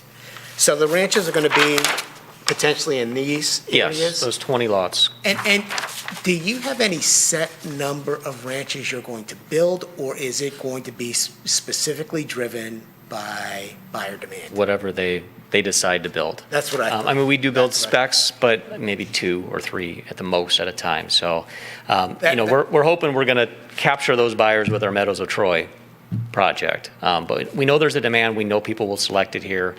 Just for reference, when we introduce that into a single-family neighborhood, we've done it in Novi recently. We just opened up in Plymouth Township. I'd say 35% are ranches. So there will be demand for that. There will be ranches in here for sure. Okay, because one of the things we hear is the price of land, price of construction drives up the price per square foot for a ranch, so people opt for a bigger home. It's very expensive to build, for sure. And then the last thing I had was, when I look at this or this, and you reference a couple of times that it's a village. And I think of a village, just me personally anyway, I think of a village as a community was organized around, a square or common space or something like that. And I didn't see any. I see the space here in the sledding hill, but not much in the interior. So I wonder if there's anything in there, or was that considered at all? Yeah, no, that's a good point.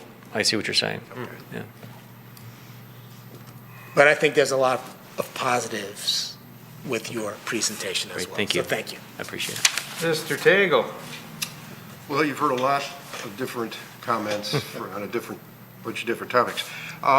Just a couple of brief things, and I'm looking at it a little differently than some of the comments.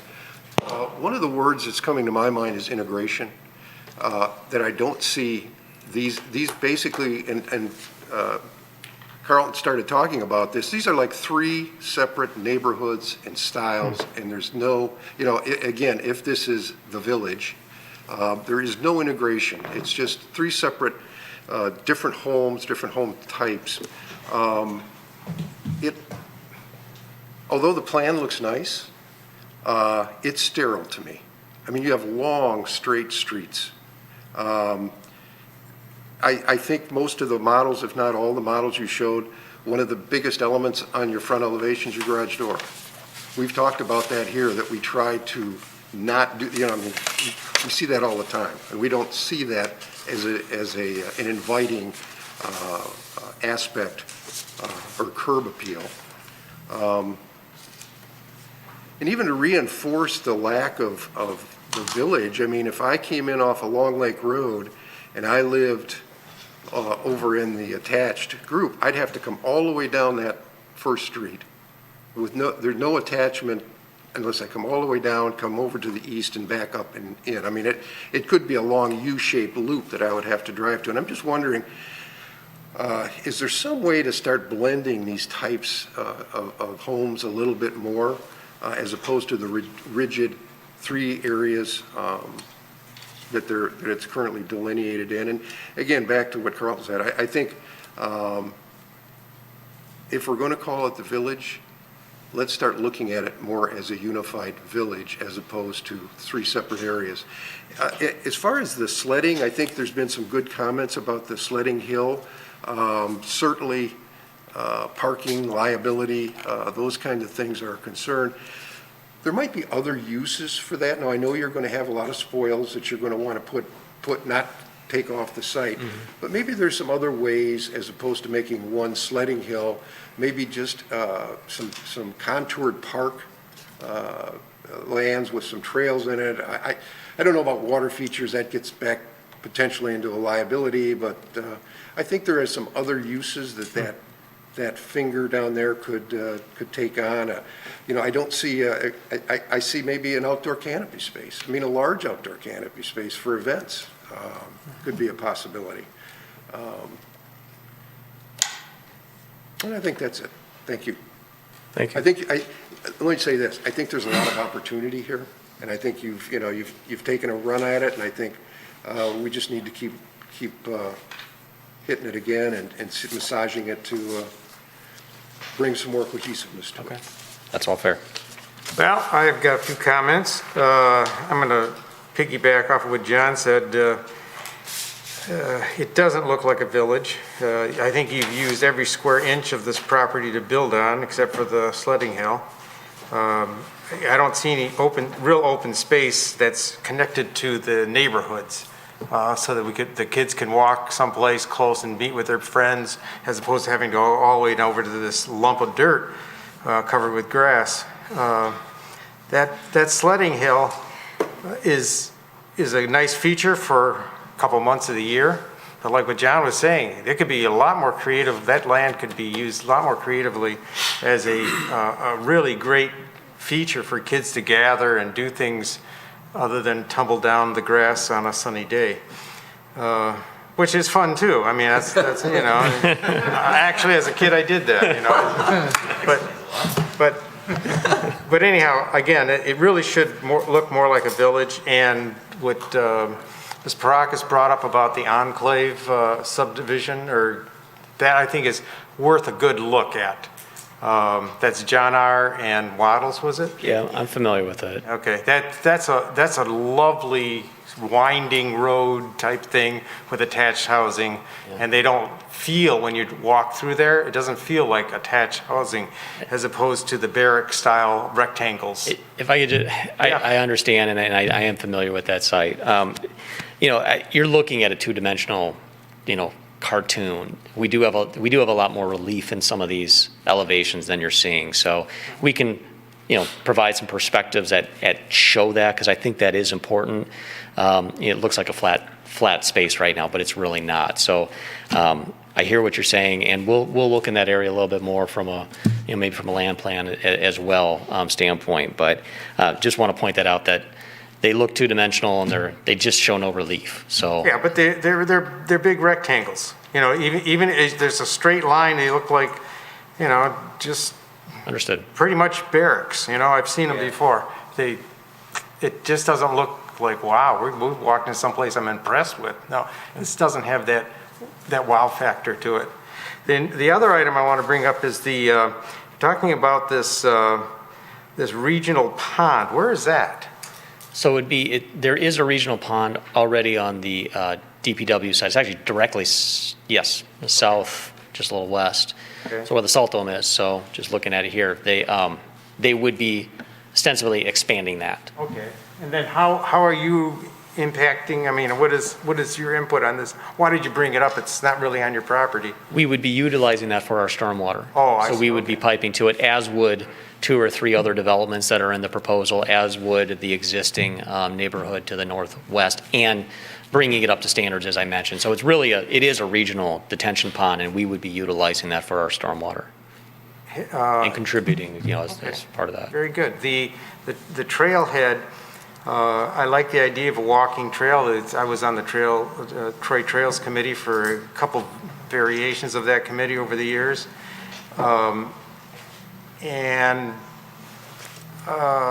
Yeah, I like the idea of your 8-foot wide, you're talking about a trail path.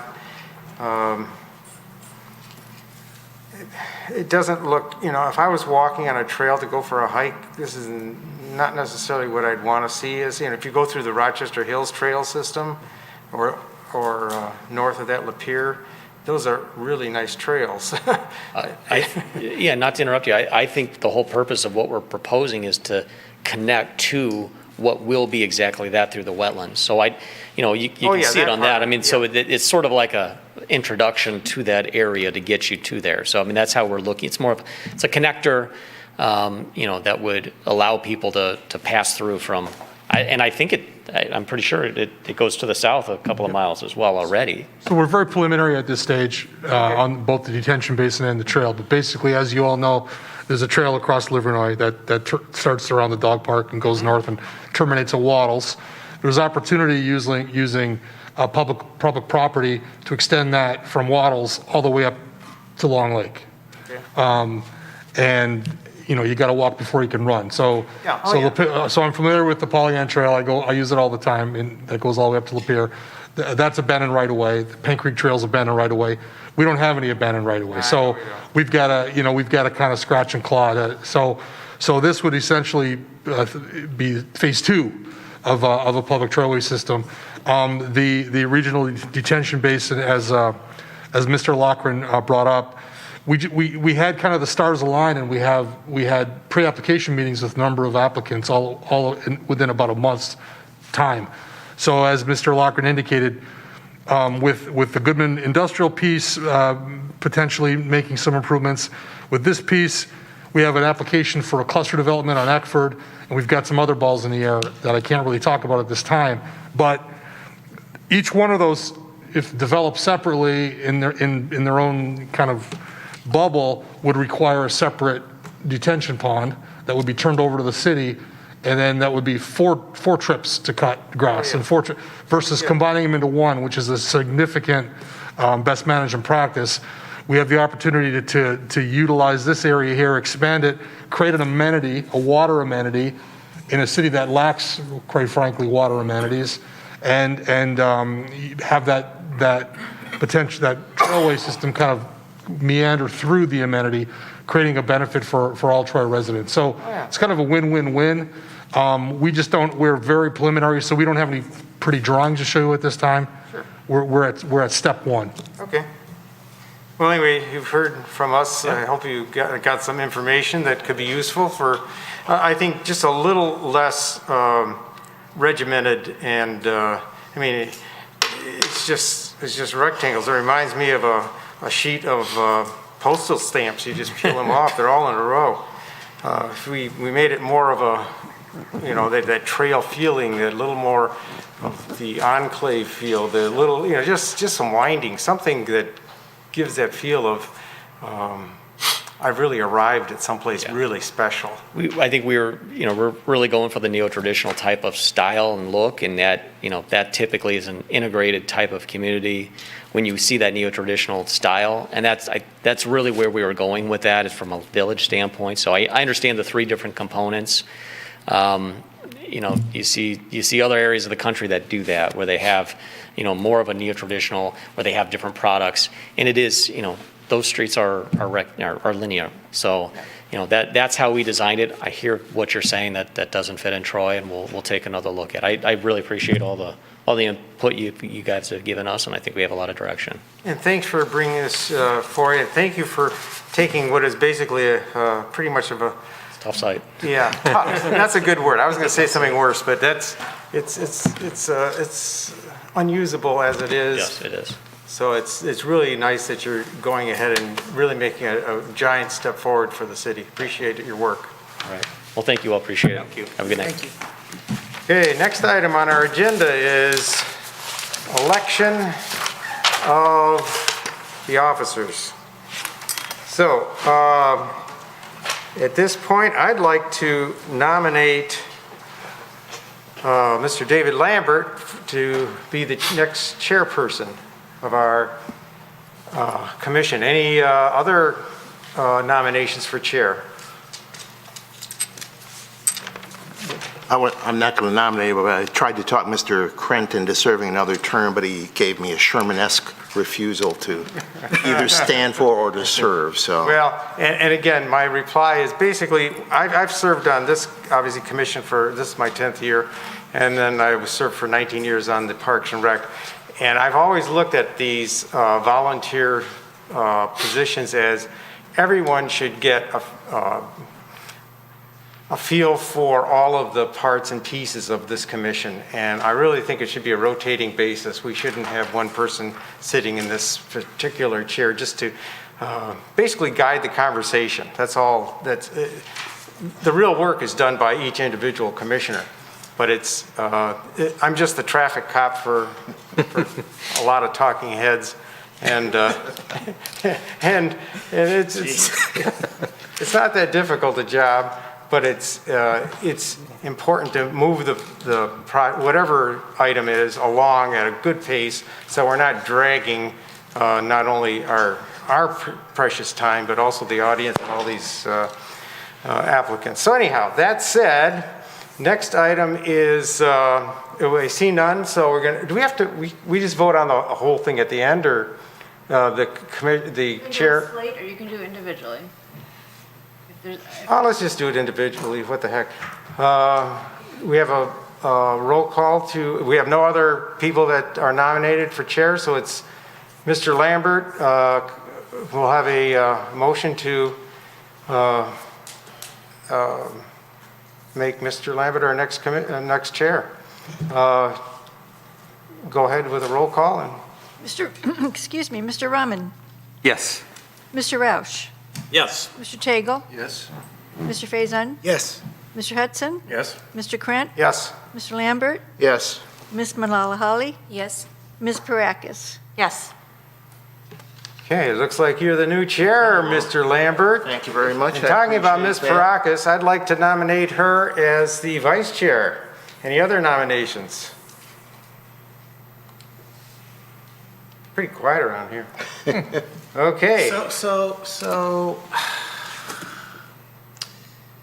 No issue with Ms. Farakis. Mr. Rahman's been on the ZBA for 2 years. So I think it's a natural progression, given all that you said, in terms of sitting in different seats and doing different roles. So I'd like to, if he's interested, nominate Mr. Rahman. Okay, that's fine. We've got two. So then it comes to a vote. Whoever gets the most votes gets it. So can we have a vote for Ms. Parakis? Mr. Roush, Yes. Mr. Tagle, Yes. Mr. Faison, No. Mr. Hudson, Yes. Mr. Krant, Yes. Mr. Lambert, Yes. Ms. Malala Yes. Ms. Parakis. Abstain? No, Or do I vote for myself? you can. No, I'll abstain, that's fine. Okay. Okay. Mr. Rahman. Yes. Okay, you are our next vice chairperson. And so the next item is our recommendation to council on who would be the next Board of Zoning liaison, I guess, from our commission. So who would like to raise their hand? Okay, come on, let's see those hands go up. Not mine. I already did this for a couple of years. Can I make a comment? Mr. Sure, Grant? go right ahead. I think you've alluded to it, but serving the planning commission is a great job. It takes a lot of work. But to do a good job, you really ought to serve at least a term on the zoning board of appeals to see the other facet in how the zoning and living conditions at Troy take place.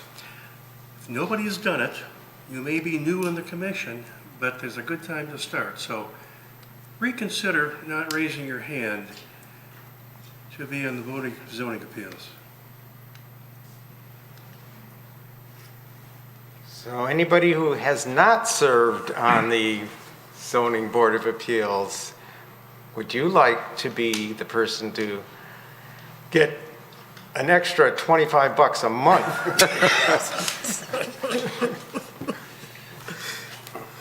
Yeah, can I just add? Yeah, go ahead. I You've served so long. Last 2 sessions. One was short one. Yeah, twist their arms, dude. Tell them how good the job is. How much fun it is. I know, it is really great because, you just need to know, how things are in the zoning board of appeal. And so I feel like it was pretty eye-opening to see the difference, what happens in the zoning board and what happens here.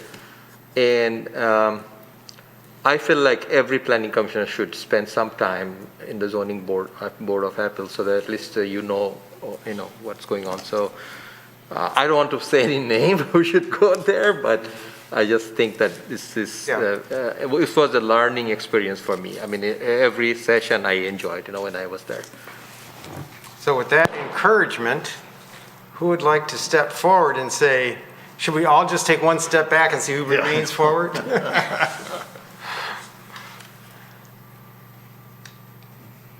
Okay, we've got to have some recommendation. City Council's going to be wanting a recommendation. There you go, Ms. Malala Holly. I just saw. Recommendation, I was thinking Mr. Rausch will raise his hand only because he seems to know a lot of things. Yes, he does. Probably will do justice to both his roles, but I'm not forcing him. I just thought of saying that. She's not going to twist your arm, huh? Mr. Rausch, what do you think? I'll be quite honest with you. Quite frankly, I'm not seeing the value of my being on the planning commission at this point. I've asked for things to be put on the agenda twice, and they've been ignored. Asked at the last meeting to put a matter on for tonight, that it didn't show up on the agenda again. Twice now, my comments with specific references to the zoning ordinance or master plan where I've had issues with the consultant's recommendations have been left out of the minutes. I just, again, I really don't know that I see any value of participating here, and therefore I would not want to make a commitment to sitting on the ZBA. I think if things were different here, I think I'd love to sit on the ZBA. I think it would be a great experience. But thank you for the. Okay, I think that's understandable. Well. May I ask, Mr. Rahman, and of course anybody else who can give an input, how often these meetings are held so that? Once a month. Once a month, okay. And sometimes they miss them too. Yeah, or several times. Okay, let me throw my name into the hat. I do need a lot of learning, there's no doubt about it. And this probably will give me that opportunity. Thank you, Mr. Hudson, for giving me that educated talk. I would like to try it out. Yeah. Do we need a vote on the recommendation too? Yes. Yes, we do. Let's have a vote to recommend Ms. Malala Holly for the Zoning Board of Appeals liaison. Mr. Tagle? Yes. Is it yes, Mr.? Yes, I'm sorry. Mr. Faison? Yes. Mr. Hudson? Yes. Mr. Krantz? Yes. Mr. Lambert? Yes. Ms. Malala Holly? Abstain? Ms. Parakis? Yes. Mr. Rahman? Yes. Mr. Rausch? Yes. Well, we've got our recommendation. Thank you for taking that job on. Thank you. I hope I do justice to that. I'm sure you will. Okay, next item is the Planning Commission Annual Report for 2021. We're required by law to prepare an annual report. This is a summary. It's 10:28 PM. I'm not going to go over it. Good. That's my report. Very good. It really shows a lot of wisdom. Next item is public comments for items that are on tonight's agenda. Seeing no one in the audience, we'll go right to the last item, which is the Planning Commission comment.